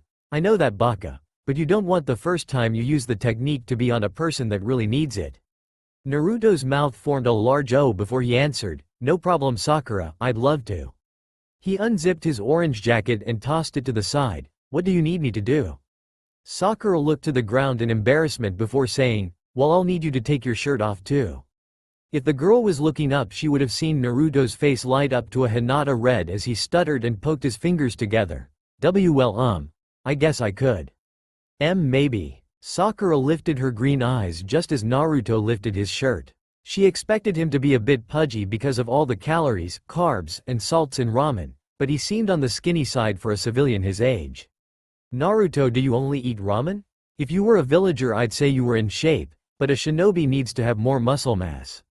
Next time you go to the store get more meats, grains, fruits, and vegetables. The pinkette frowned at the scowl that stretched across Naruto's face when she mentioned the store, noting that it looked quite unnatural after seeing him smile like an idiot for so long. Can you not afford it? The blonde just turned to look across the field as he put his shirt back on. I don't want to talk about it. Sakura just sighed, knowing that even if he was her teammate she didn't have the right to make him talk, especially with how she used to treat him. The kunoichi could only respect his wishes and stare at his back with worry etched across her features. Kakashi stared at the memorial stone, staring at the newest name while contemplating the change in his morning ritual. I guess my luck with the Uchiha clan isn't the best. First Obito, and now Sasuke. The silver-haired man lost track of time as he continued to stare at the stone over his orange book. Eventually he took his gaze off the stone and looked up at the position of the sun. Well, I think they've waited long enough. That was more than enough time to catch up. Instead of using his customary shunshin, Kakashi decided to enjoy the early spring weather and walk. As he lazily strolled, the legendary shinobi thought of the last week and the upcoming ones as well. His blonde student had improved by leaps and bounds and would probably be ready for some jutsu today. The man stopped before deciding to teach him a defensive one to be on the safe side. Kakashi also checked in on Sakura from time to time, and she appeared to have discovered all the motivation she lacked and then some. Still, her chakra levels were below average, and control could only take her small stores so far. The kunoichi would need to raise her chakra capacity before she moved on to more advanced subjects. The real surprise came when the Hokage called him up after the funeral to discuss Naruto's Sharingan and describe the Mangekyo. The one thing that really bothered Kakashi was if Naruto unlocked it, why didn't he? Their situations were remarkably similar, and the man surely blamed himself for Obito's death too. Deciding that there was no use trying to figure things out based on speculation, the Junin shook the thoughts from his head and noticed that he was nearing the training ground. After snapping his book shut and placing it in its life-proof pouch, the man disappeared in a puff of smoke. He reappeared in front of his two students in a strange situation. Naruto was staring off into the distance, ignoring Sakura, while she stared worriedly at his back. The man was worried he had somehow ended up in some sort of alternate universe when their voices shouted, "You're late," in unison. The Junin sensei just smiled and was glad that some things still stayed the same. He ignored their false accusation. Kakashi always arrived exactly when he meant to, and gave them the excuse that came to him last night in a dream. Sorry I'm late, but I saw several chickens crossing the road and I couldn't figure out why. Nobody said it was a good excuse. His students' voices rose in chorus as they yelled, "Liar." Kakashi just continued like he wasn't interrupted. In 1 week we officially start rehab duty, and after some calculations have found it will take 16 D ranks a week to make what we were on medical leave, so we'll do 3 or so missions a day to supplement our training when that starts. Kakashi unrolled a scroll and another set of weights appeared in a puff of smoke. He shot a warning glance at Naruto before saying, "Put these on and channel your chakra until I say stop." Sakura quickly strapped the metal bands around her wrists and ankles before forming the ram seal and trickling her chakra into them.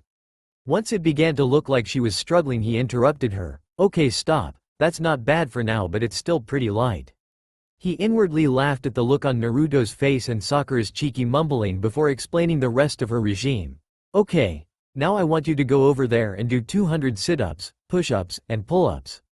Then you will run around the field while I throw dodgeballs at you, because as a medic nin your evasion skills need to be top-notch. After the physical exercise you will continue tree climbing until you can't do it anymore. Then we'll break for lunch and we'll continue training until around 4 and then do our D ranks. His students stared at him with their mouths agape before Sakura managed to say, but we won't be home until like 10. Kakashi rested his chin in his empty hand before nodding sagely, yes. Knowing that their sensei was a stern taskmaster when it came to actually working, Sakura just started her exercises while he turned his attention to Naruto. I trust you already did your physical regime. After getting a crisp nod, the Junin tossed Naruto 3 scrolls as he continued. Good. One of those scrolls contains a chakra control exercise and the other 2 contain a Suiden and Futon jutsu each. They're both low-ranked jutsu. The water is defensive and the wind one is multi-purpose. If you have questions, feel free to ask. After lunch we will begin working with the Sharingan and continue our clone battles. Now, hop to it. The Junin stepped back and watched his students work. Sakura appeared to have more energy than usual and he hoped that meant she put an end to her dieting as well. Kakashi shifted his gaze slightly to the left, and Naruto, as expected, had completely ignored the control exercise. Instead, he was intently reading the scroll about the water jutsu. Naruto put the instructions down and began going over the sequence several times. Kakashi prepared for some free entertainment, and he wasn't disappointed. The blonde began gathering chakra and rapidly formed the short sequence before slamming his palm into the shallows and yelling, Suiden. Suijinheki. Water release. Water encampment wall. A jet of water shot into the air and arched over the blonde's head as the sunlight reflected off it. The stream continued on its path before splashing into Sakura as she was doing her sit-ups. Kakashi was in the process of getting his 10 chuckles when the air temperature dipped below freezing. Now it was quite nice for the time of year, in the high 60s and not a cloud in the sky, so the temperature change was unexplainable. The shinobi looked around frantically for the source before an awful killing intent saturated the air. However, that only calmed him down because it was awfully familiar. Sakura rose from the ground in all of her righteous feminine fury. Water dripped down her lithe frame as her eyes shone white with rage and the very air around her seemed to absorb light. The Junin was reminded of the simpler times when he was a genin, when Kushina thought his sensei had an affair. That was an ugly day for everyone. Naruto shot Kakashi a pleading look and the man only shrugged in return as Sakura yelled, Shanaru, and sent Naruto skipping across the lake like a stone until a tree came out of nowhere. She stomped away and the blonde pitifully pulled himself out of the water and tossed the Suiden scroll into it before unrolling the water walking exercise. Soon enough 21 blonde genin were trying, and failing, to stand on the water. Figuring now was as good a time as any, the Junin pulled out Icha and began reading with a perverted giggle. Kakashi led his tired students back to the training field. Sakura had joined in on his and Naruto's game, but she barely did better than the blonde. The pinkette may have been more book smart, but that only allowed her to better understand the parameters they were given. When it came to actually forming the plans, hers were rather cookie-cutter and often lacked that element cunning good plans needed. Naruto on the other hand came up with ideas that weren't lacking in deviousness, but they weren't linked together by an overall strategy and more often than not didn't work to achieve a larger objective. In other words, he reacted more than anticipated and maneuvered. Still, that wasn't even the point of the exercise. Kakashi said that he would answer any question, and that included asking him for ideas.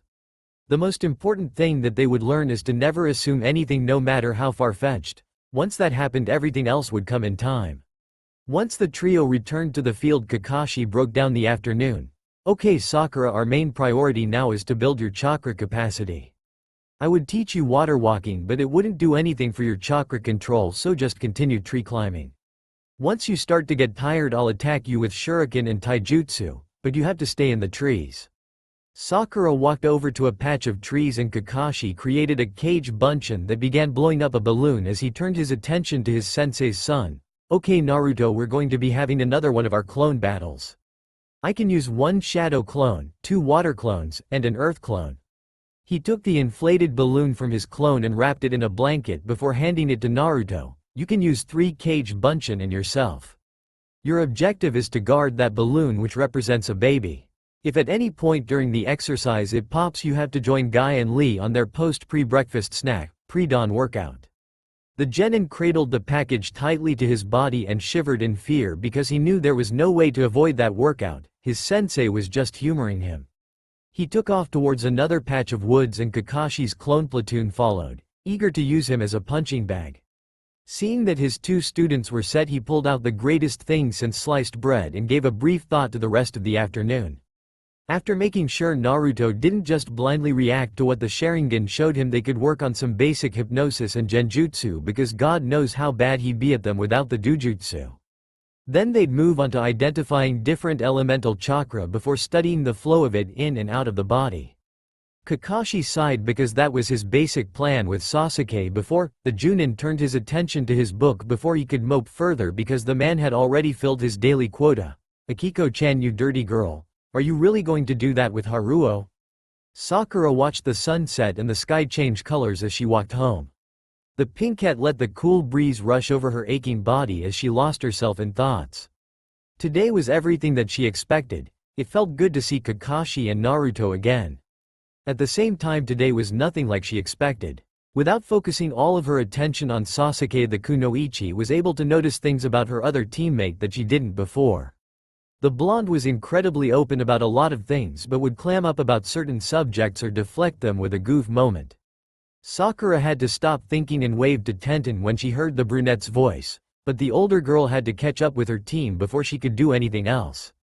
She ignored the shouts of fire and youth that echoed down the street, but realized her train of thought was lost. The pinkette shrugged it off and promised that she'd treat her teammate better and shifted her thoughts to her earlier training. Sakura really wished she didn't hop on the diet trend as a child because she needed every advantage possible coming from a civilian background, but it wasn't anything that couldn't be fixed, especially because she was starting now. It was going to be hard though. The girl couldn't remember the last time she was this sore, but that was palpable proof the kunoichi was on the path to getting stronger and improving her family's lot in life. Naruto looked down at his filthy hands. He knew he was improving a lot, but it still seemed like he was only playing at being a ninja. The shinobi remembered when he soaked his teammate with the water jutsu. Flashback. Naruto stood in the shallows of the lake confident that he understood the basics of the jutsu. After all, that's what he did with the Kage Bunshin no Jutsu, and he learned that in an hour. The blonde sped through the hand seals and slammed his open palms into the water, causing a wall of it to explode upwards like the scroll said it would. However, the barrier didn't stop at 8 feet.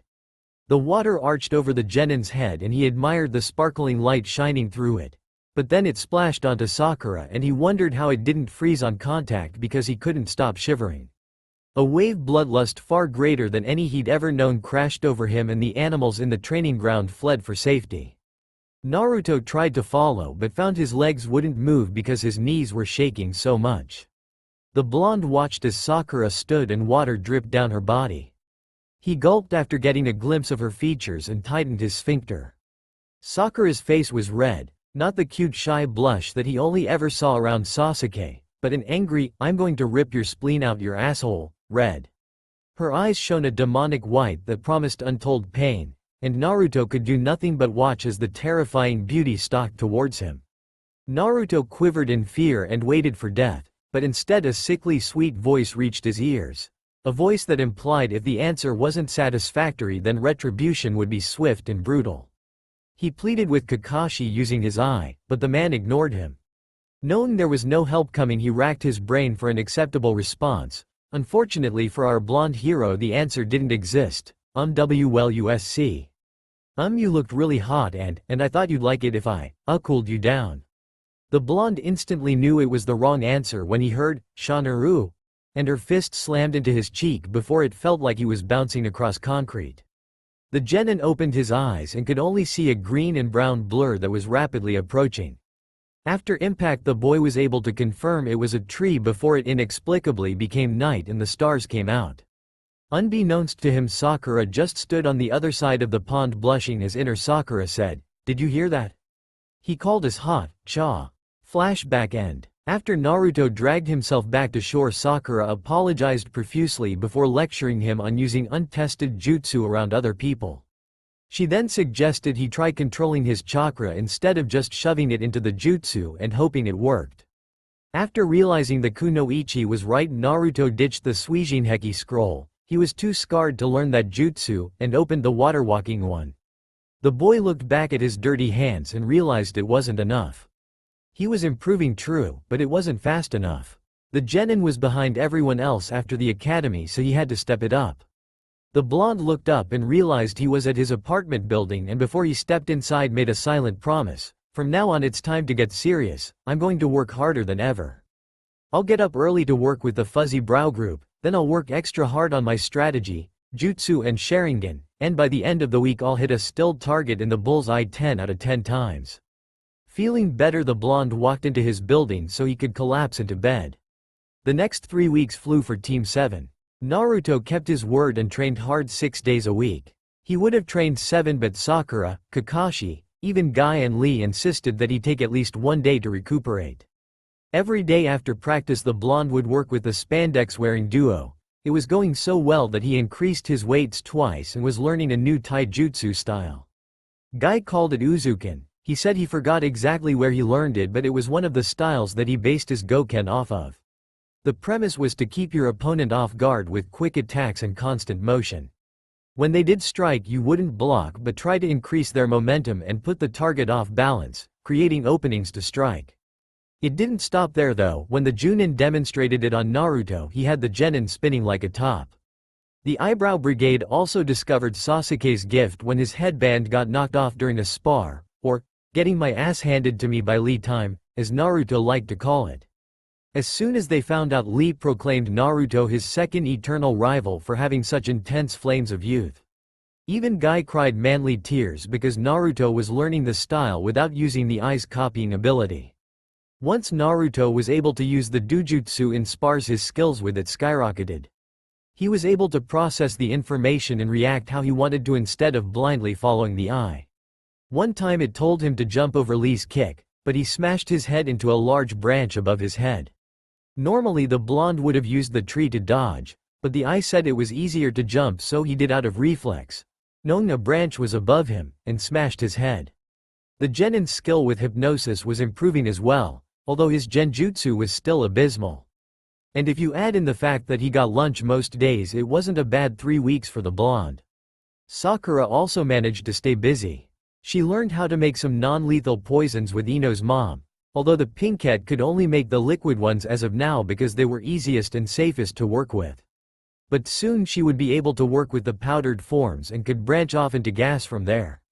Kakashi also said her medical skill was well above the novice level. Currently she was focusing on dodging, improving her accuracy, and strategic thinking while fighting with Naruto's clones. She even managed to slightly increase her weight bands. The kunoichi had also managed to weasel a genjutsu from their sensei and could use Megan, Kokoni Arizu no Jutsu, demonic illusion, false surrounding techniques, well enough to throw off her opponents in spars and create openings. Once she had the stamina to tree walk for an hour and a half, Kakashi said he would find a tutor for the pinkette. All in all, it was a successful 3 weeks for Team 7 and they were finally ready to resume their duties. Sakura sat in the shade of a large tree in the center of Team 7's new training ground, eagerly awaiting Naruto's return with breakfast. The girl blew an unruly bang out of her face and wondered when she had become so fond of the knucklehead. They just had a half-hour conversation as they waited for their sensei, and Sakura found herself enjoying it. The blonde was a true goofball and it seemed he could bring a smile to her face anytime he wanted. To make things better, he didn't even know the definition of the word judgmental. And for the first time in a while the pinkette didn't feel any pressure to be a different person. Sakura's laughter tinkled through the clearing. If the 10-year-old Sakura somehow traveled in time and saw her know, she'd get slapped. Actually, the 10-year-old version of the girl probably wouldn't be able to touch her now. The kunoichi had finally begun to take her duties seriously and it seemed her life was improving with her skills. Because of Sakura's new commitment, she made a friend in Tenten and they were quickly growing closer. They would get together and just do normal things when their teams weren't busy, like go get some food, go to the hot springs, or watch an old Princess Gale movie.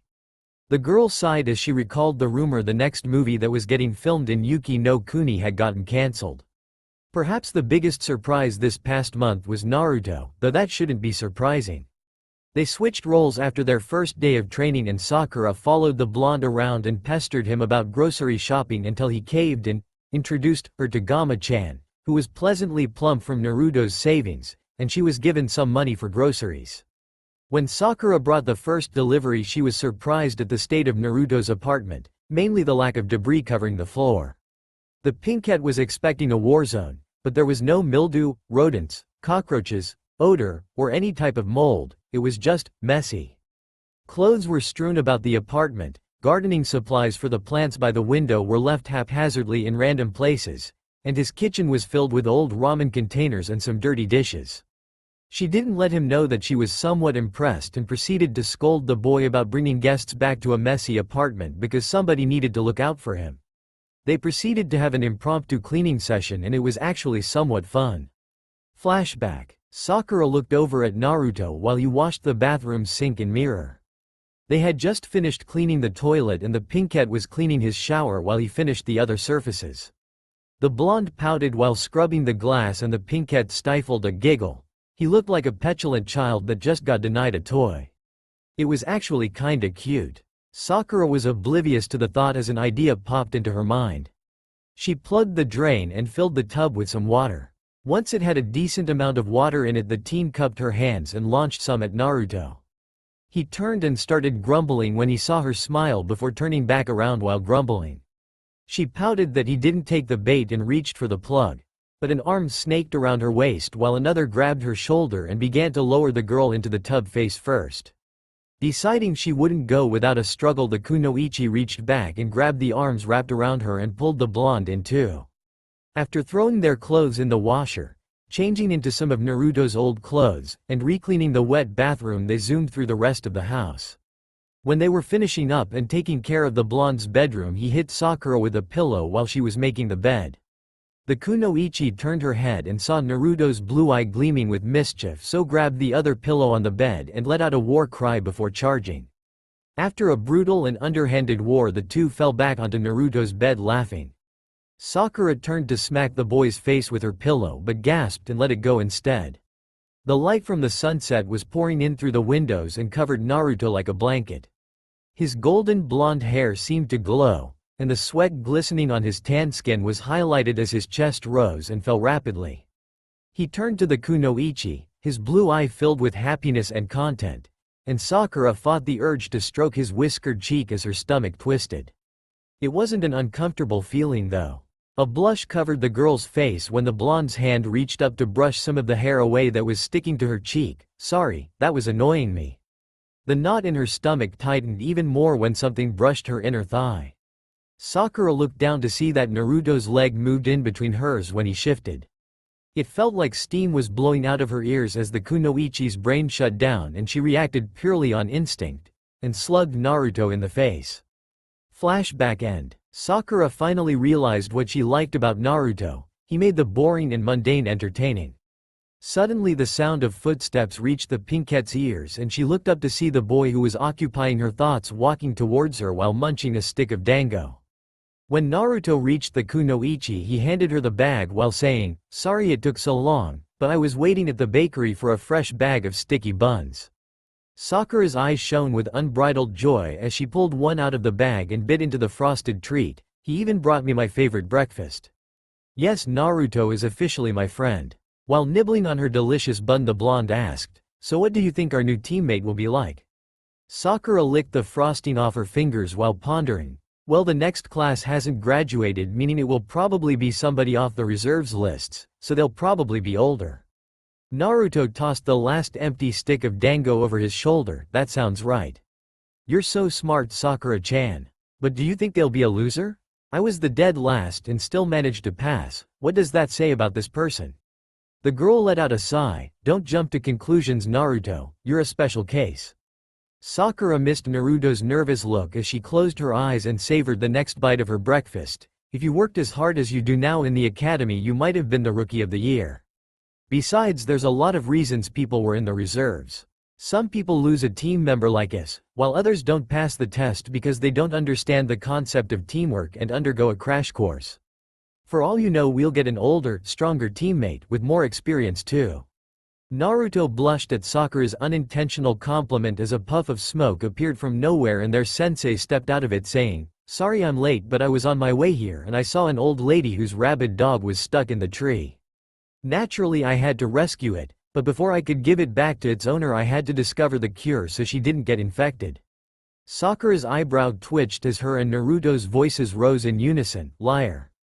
Kakashi ignored the false accusation as his lone eye took in the discarded bags and tears began to stream from it. Oh, woe is me, my students are too cruel. They get breakfast for themselves and none for their kind and wise sensei. Sakura's response was cut off when a soft voice with no inflection spoke up.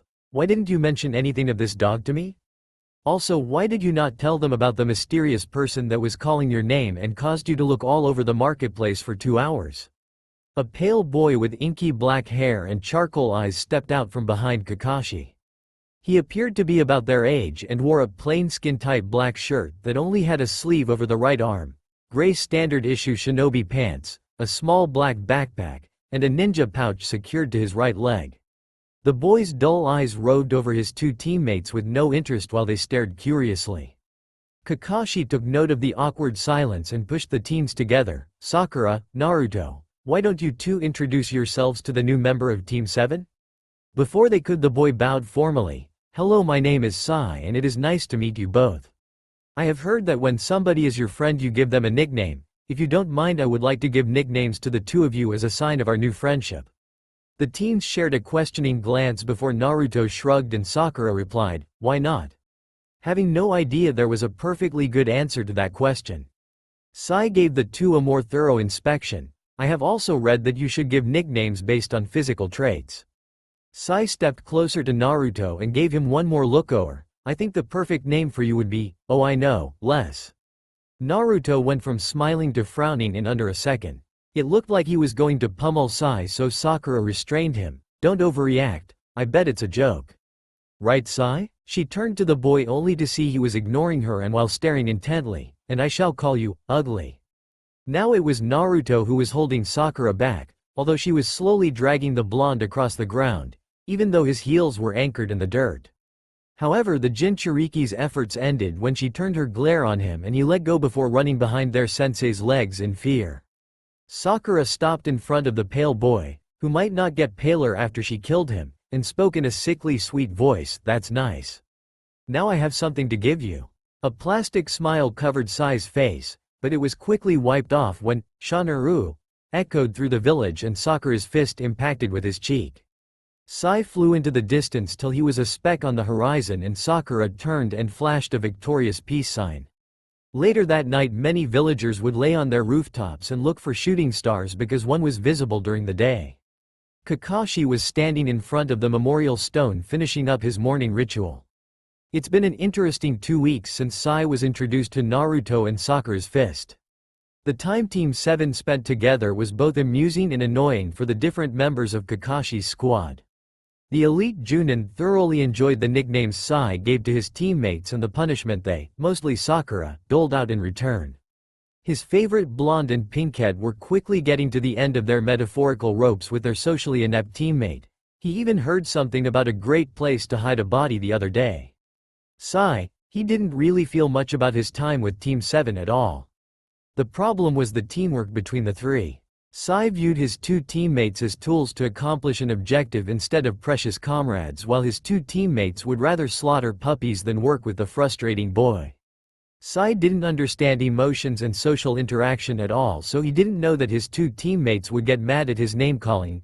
He probably read in some ridiculous worthless book. Unlike the one in Kakashi's hand, that teasing was something friends do. Maybe I should give him Icha, then again maybe not, I'll save that for when I'm really bored. Sai was constantly criticizing his teammates about every little thing possible. Having bad hair colors for ninjas, Sakura's forehead, Naruto's love of orange, and calling his teammates names constantly. Kakashi had to restrain the other two from physically hurting him too much, and his arms were sore from the constant activity. Sakura drags like an ox. Sai and Kakashi realized his team was still not ready for a C rank, and the next Chunin exams were being held in Konoha too. It's a great opportunity to take them in front of their families and friends. The way that they're going, they'll miss that chance. Looking at the sun, Kakashi realized he was 2 hours late, meaning he was right on time. Saying goodbye to his fallen comrades, Kakashi closes the literary masterpiece that is Icha and tucked it safely away into his back pouch before disappearing in his trademark puff of smoke towards the training grounds. Walking towards Ichiraku Ramen was a lone boy in an orange jumpsuit. Normally when going to Ichiraku to eat the food of the gods, Naruto would be skipping with a bright smile on his face, but today was different. He had a large scowl on his face, frustration visible in his lone eye. His hands were stuffed deep into his pocket, and he walked slowly and deliberately with his back hunched, appearing to be deep in thought, which would be surprising to his former classmates. Stupid Sai, how can he call Sakura-chan ugly? She's so beautiful. I can't believe he said that. You're so hideous that you'll have to date a loser like Les because no one else could stand a hag like you. He's got a point though, Sakura-chan is so pretty and smart, she can have anybody, so why would she want the village idiot and outcast rolled into one?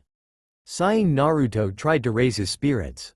That's okay. Even if Sakura-chan never returns my feelings, she's my precious teammate and friend, and those who abandon their friends are worse than trash.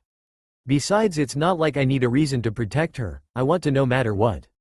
She acknowledged me and helped pull me out of my loneliness.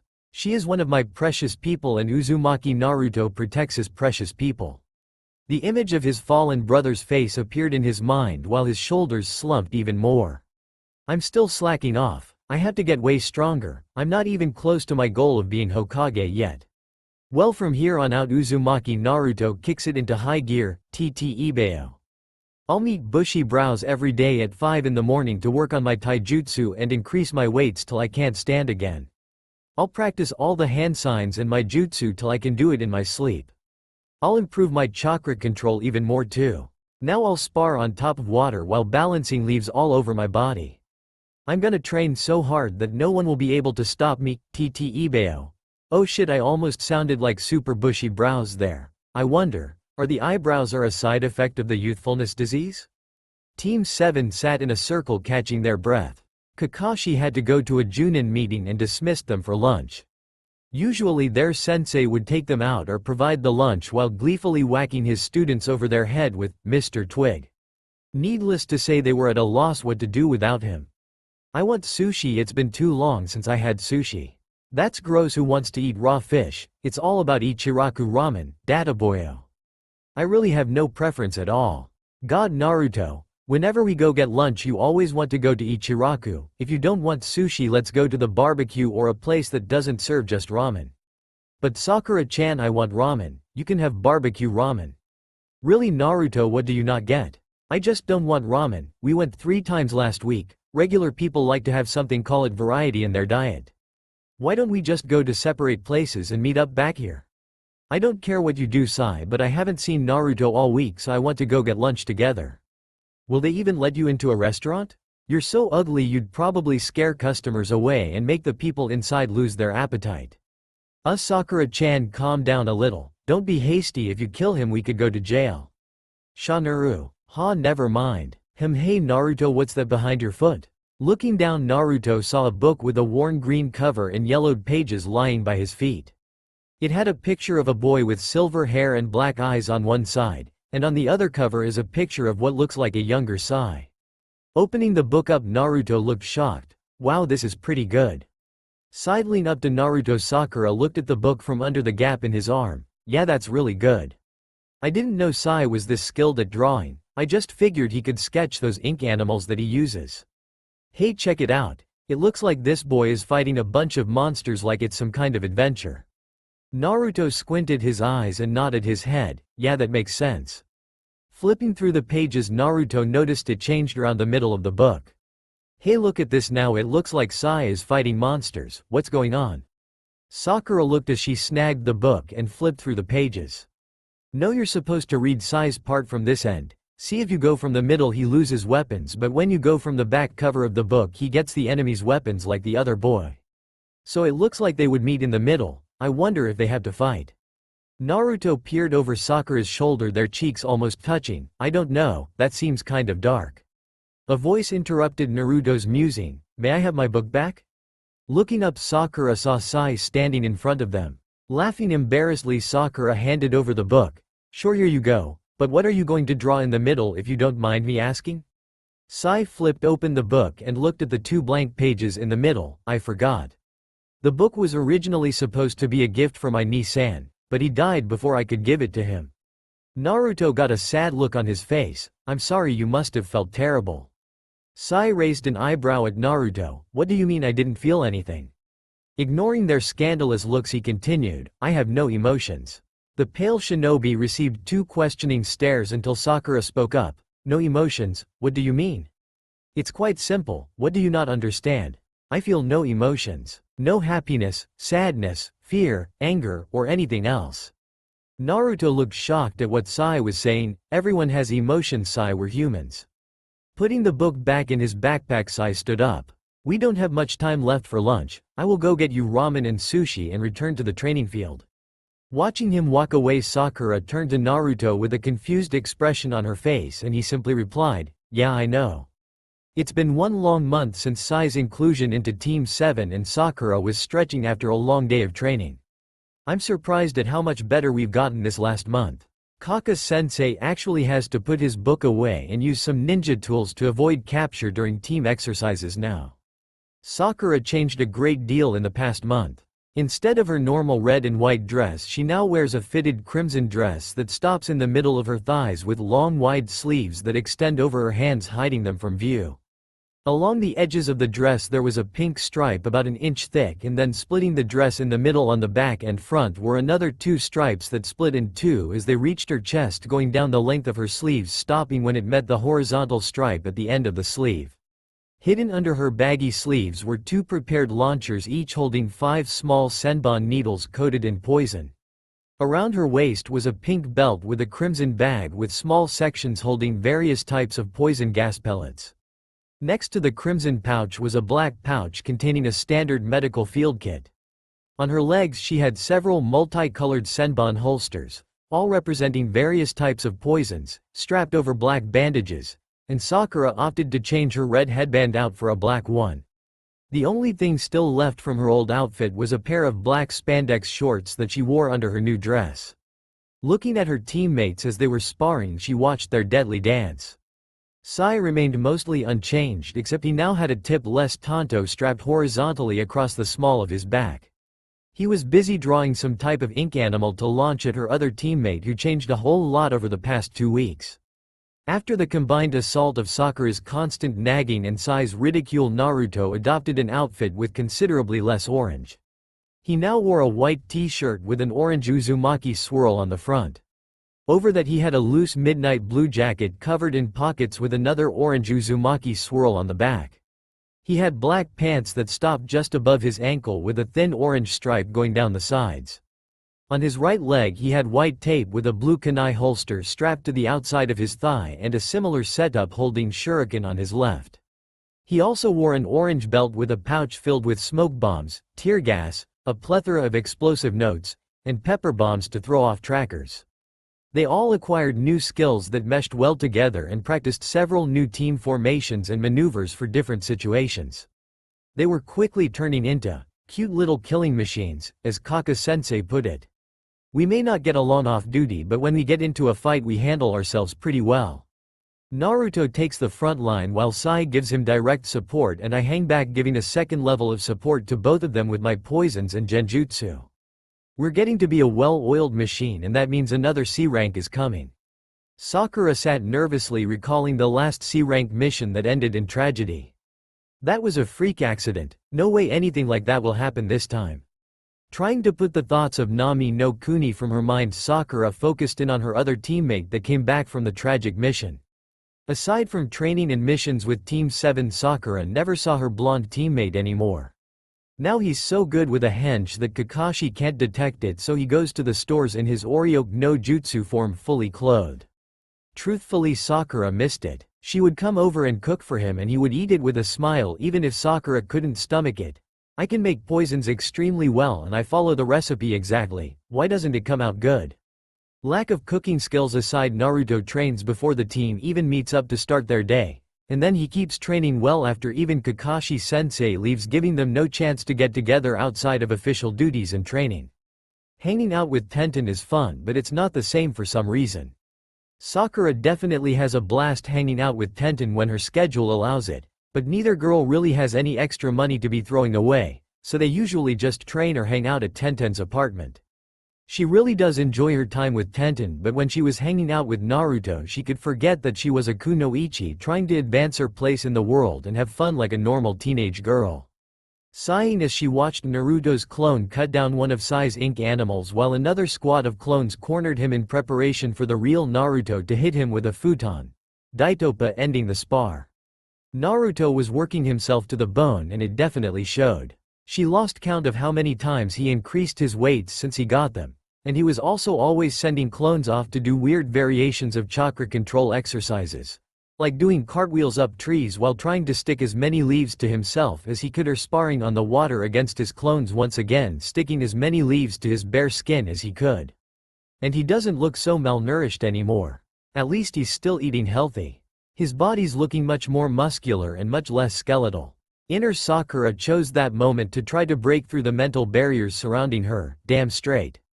He's got some steely abs cha. Sakura didn't hear her inner self's attempts to reopen communication and noticed Kakashi waving them in. Finishing up her last stretch, Sakura dusted herself off before jogging over to her sensei.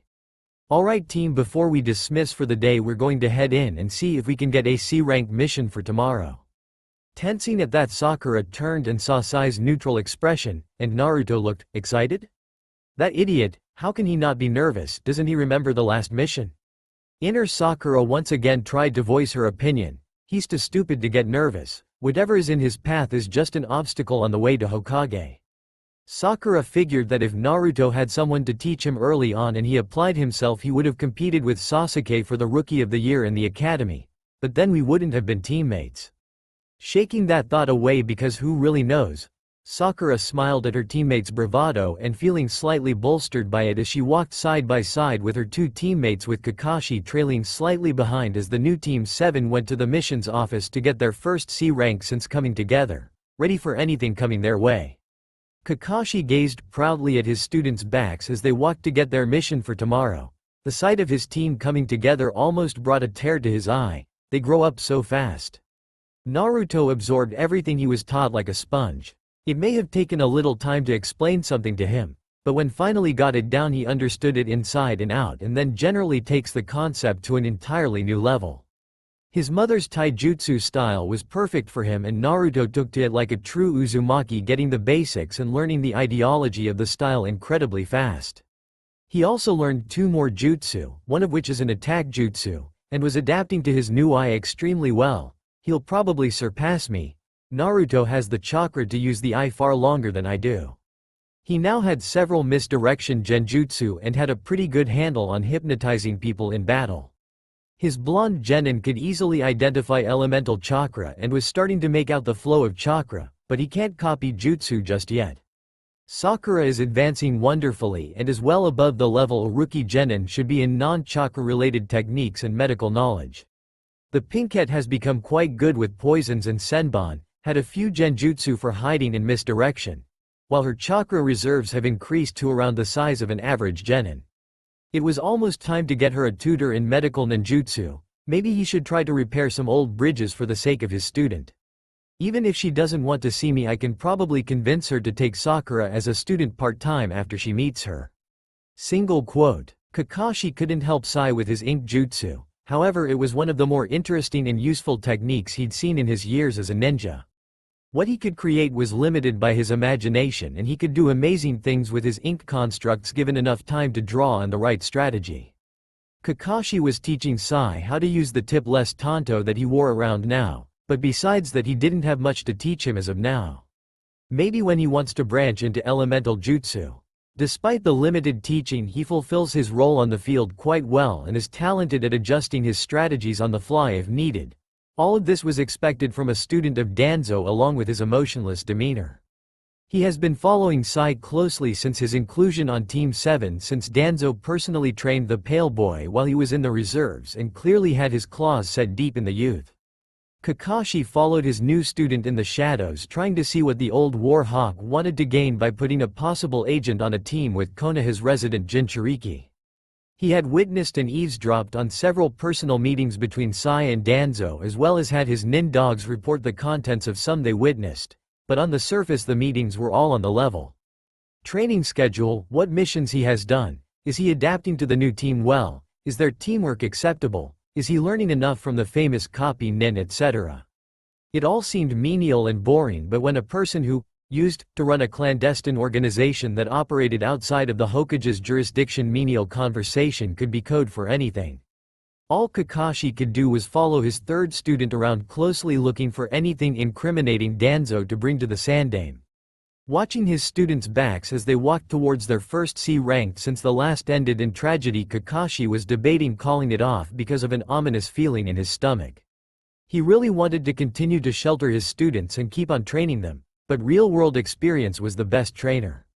I can't hide them from danger any longer. I just have to have faith in them, and in myself, that I can protect them when I need to and train them well for when I can't. Lifting his gaze from the book, Kakashi saw the mission building and walked past his students, leading them in. Walking through an empty waiting room, Kakashi opened the door to the missions office and saw the old Kage was taking a break from paperwork and handing out missions with a girl only a couple of years older than his team, with frizzy blonde hair and a ponytail that was sticking up everywhere. She was wearing a white lab coat and strange glasses with what appeared to be spirals on them. Team 7 reporting for a mission, Hokage-sama. The Hokage straightened in the chair. It appears you're too late, Kakashi, as all of the D ranks have been taken for today.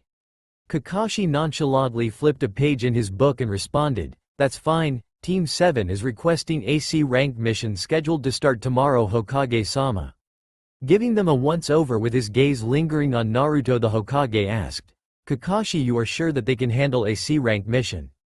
Smiling, Kakashi gave his answer, "I have faith in my team, Hokage-sama. I'm sure we can take anything you can throw at us." Giving Team 7 a smile, the venerable old man turned to his assistant, "Shiho, please check tomorrow's scheduled C ranks for a suitable mission to assign Team Kakashi." "Right away, Hokage-sama." Standing, the now named Shiho moved to carry out her orders and stumbled over the table leg while standing up to accomplish her leader's orders. Blushing in embarrassment, she pushed her glasses up her face. The strange teen scurrying to a seemingly random file cabinet, she opened the second drawer from the top. Shuffling through the contents, she emerged with a scroll labeled with a large C. Giving it to the Hokage, he undid the string and opened it up, scanning the contents. "Team Kakashi, your mission is to escort the leader of Takigakure, village hidden in the waterfall, from Konoha back to his home village." Readying the scroll, the Sandaime gave it to Shiho, who delivered it to Kakashi. "You leave tomorrow after the farewell ceremony for your client in the council. Be at the gates at 11 o'clock sharp. Dismissed." Upon hearing the dismissal, Kakashi finished scanning the scroll and put it away before turning sharply and leading his students out of the room. When they made it out of the building, Kakashi called for a halt and addressed his pupils. "You heard him, team. Tomorrow we escort the new leader of the Takigakure, Shibuki, back to his hidden village. Pack for a 4-day trip and meet at the gates by 11. Team 7 dismissed. Sai watched as the copy ninja disappeared in a puff of smoke after dismissing them. His new team finally got a C-rank mission after a month of training in D ranks. "I must contact Danzo-sama for my orders." Making his way down the street he lives on, Sai looks at the apartment building where he resides on orders of his master. It was plain with simple white walls. It had a small living room with a black couch and chair next to an ordinary maple table. The kitchen was also the same sterile white with maple cabinets. The bathroom consisted of a shower, toilet, sink, and mirror, all incredibly simple, and the bedroom just had a futon with a bedside table and closet. The only thing that wasn't plain was the assortment of Sai's paintings hanging mounted walls. Opening the door to his room, he unpacked his smaller everyday backpack and laid the contents on his bed. After adding more clothes, ninja supplies, and rations to the pile, Sai packed his gear into a larger backpack made for missions. Going into his closet, he pulled out his green tent and strapped it to the backpack before placing his pack on the door by the floor. Sitting down at his table, he pulled out a drawing that he was working on. Losing himself in his art, when he finally looked up, he noticed that the sun was much lower in the sky. Knowing that it was time to make contact, Sai walked over to his fridge. He opened the door and his hand moved towards the red carton of milk inside. Reaching behind it, he grabbed a small, prepared scroll and moved it into his sleeve as he pulled the carton out of the fridge. After pouring himself a glass and drinking it, Sai went to the only room in his house with no windows, the bathroom. Opening the scroll, he revealed a splotch of ink that took up nearly the entire scroll. Making a hand sign, he placed his palm on the scroll and the ink started moving. It slowly snaked its way off the paper and formed into a mouse standing at attention next to the scroll. Giving the ink animal a nod, Sai turned around as the ink construct ran off towards a crack in the wall and disappeared. Sai flushed the toilet and turned on his sink and washed his hands.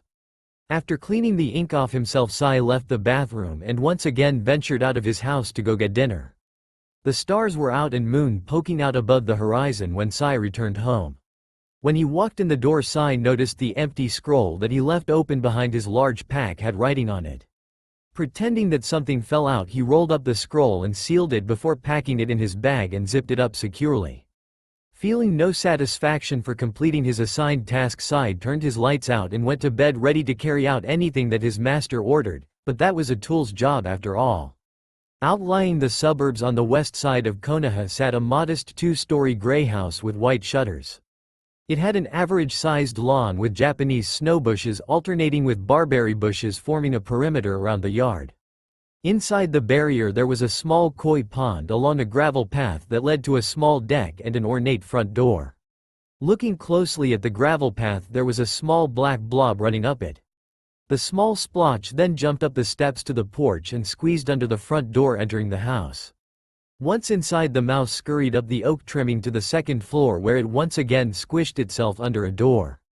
The room it entered was lined with shelves filled with scrolls and books on many different subjects.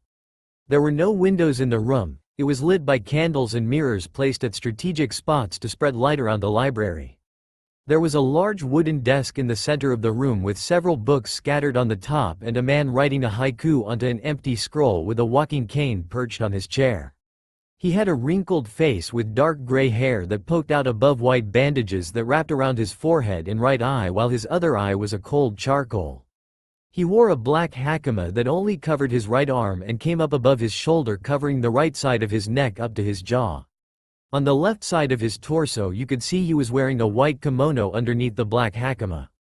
Looking up at the scurrying noise, he watched as the mouse climbs up his desk and comes to a stop in his work area, sitting as if waiting for some food. Rolling up the scroll he was working on, the old man put it away and he pulled out an empty ink jar, a clean brush, and a new scroll. The bandaged elder watched as the mouse walked over to the empty inkwell as its form lost its coherence. Once the ink construct got close enough to the inkwell, it jumped in, losing its form completely, turning back into ink. The elder dipped his brush into the well and began to write on the empty scroll before him. Once he finished, he cleaned off the ink brush, capped the well for future use, and made a hand sign. Channeling his chakra into the scroll before him, the writing began to run into itself and the river of ink once again turned into a mouse, though this one significantly smaller. Scurrying down the desk and back from whence it came, the one-eyed man once again marveled at the usefulness of his tool's jutsu. He was a good investment of time. Leaning back slightly in his chair, the elder began the waiting game, seeing how his plan would be carried out. Everything was working out so far. He made sure to tell his pawn to actively hamper Squad 7's teamwork for 2 weeks before using another 2 to form a cohesive unit. It worked flawlessly as the young fool leading the weak and pathetic hidden village to Kigakure finally made his scheduled visit and was ready to go back home. Danzo timed it perfectly as Team 7 was ready for a C rank just as the whelp was returning to his pathetic hidden village. And because Danzo knew that Team Kakashi always got their missions after training was completed for the following day, so they got the first pick of missions. Danzo then had his tool working in the missions office slip the mission into the appropriate spot so Team 7 would be assigned the mission to guard Shibuki. The possibility for combat on it was low, making it the perfect mission to send a team fresh off medical leave on to get them back into the swing of things. Yes, you old monkey, you played right into my hands. I'll make sure that Konoha is safe from any threat, even the dangerous Uchiha Madara, with or without your approval. All the pieces were on the table and now Danzo could only wait to see how they played off each other. Kakuzu launched a Fuuten, Shinku Renpa, Wind Release, Serial Waves, and watched as they sliced through his accomplice and their quarry, killing them both. Fuki was a capable partner using high-level fire jutsu with ease. She was then able to control the smoke generated from her jutsu to block her opponent's vision or disorient them before making a quick kill while they were distracted. Once Kakuzu saw her suffocate a man with nothing but smoke after she finished playing with him.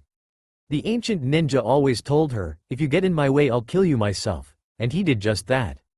Fuki was blocking the line of sight of Yamada Akihiro, Iwa's steel gate, making him vulnerable to an attack from Kakuzu's position. He could have aimed under his partner, but the hit wouldn't have been fatal and the man would have just used his jutsu to grow a working steel leg. Iwa's steel gate was definitely a formidable opponent, able to use the deadly Kanaton metal release quite effectively and snuffed out all of Fuki's Kaden jutsu before trapping her in a cocoon of solid metal. He was about to drive the metal spike that used to be his hand through her face, but he was stupid enough to assume that Kakuzu wouldn't get involved because Fuki wanted to cut loose and handle him herself. "I cut her loose all right, hey dumb bitch. Seriously, how can high-level shinobi be so stupid? Losing sight of a threat while battling is a genuine mistake at my level of combat." Looks like Fuki just turned into another payday for the Akatsuki as well. Pain is going to bitch me out though, since that's the third one I killed. Opening his black cloak covered in red clouds, he held his hand in front of his stomach and it appeared to open as tentacle-like things burst through, holding a glass gourd shaped like an hourglass with a stopper on top. Looking at gourd, he shook it around, noticing there was only just enough left. Holding it up to his lips, he tilted his head back until he drained the contents before throwing it over his shoulder. Kakuzu then faced the two bodies and spoke to no one in particular. "I have to find the nearest bounty station to get my money, and then I'll be taking a trip back home for the first time in almost 100 years. Bending down, Kakuzu grabbed Fuki and Akihiro's hair and began dragging them to the nearest bounty station, leaving a bloody trail. The sun was almost at its zenith as it shone down over Konoha. 5 figures stood in front of the guard booth waiting for their passes. Upon receiving them from the guards, a tall man with silver gravity-defying hair handed the passes back out to the others. There was a pink-haired girl, a blonde boy with whisker marks, a pale-skinned black-haired boy, and a man who appeared to be in his late teens or early 20s. He had brown hair that fell past his shoulders and a blue headband adorned with the symbol of Taki holding up his bangs. The young adult wore a blue-green shirt with a high collar and black stripe running up the middle. He had a steel shoulder pad on his left and a brown belt that ran diagonally across his front and back while going under the shoulder pad. He wore silver pants with a kunai holster on his left leg and brown fingerless gloves protected his hands. The silver-haired man appeared to address his companions, and as soon as he finished they disappeared in blurs, venturing out of Konoha. Here is Chapter 5. People in Team 7 gets ready to venture to Taki. It won't be much like canon where Suin tries to steal the hero water. Kakuzu gets involved, and what does Danzo plan to do in Taki? Thanks for all the support I've received, but if you want me to improve my writing style I'll need reviews to tell me how it's done. I've decided that if you give me a good review that helps me improve the writing quality of the story, I don't need ideas for it, got plenty of those, then I will answer any one question about the story. Operaman, bye bye. That's all for now. If you enjoy this video, then please like, share and do comments.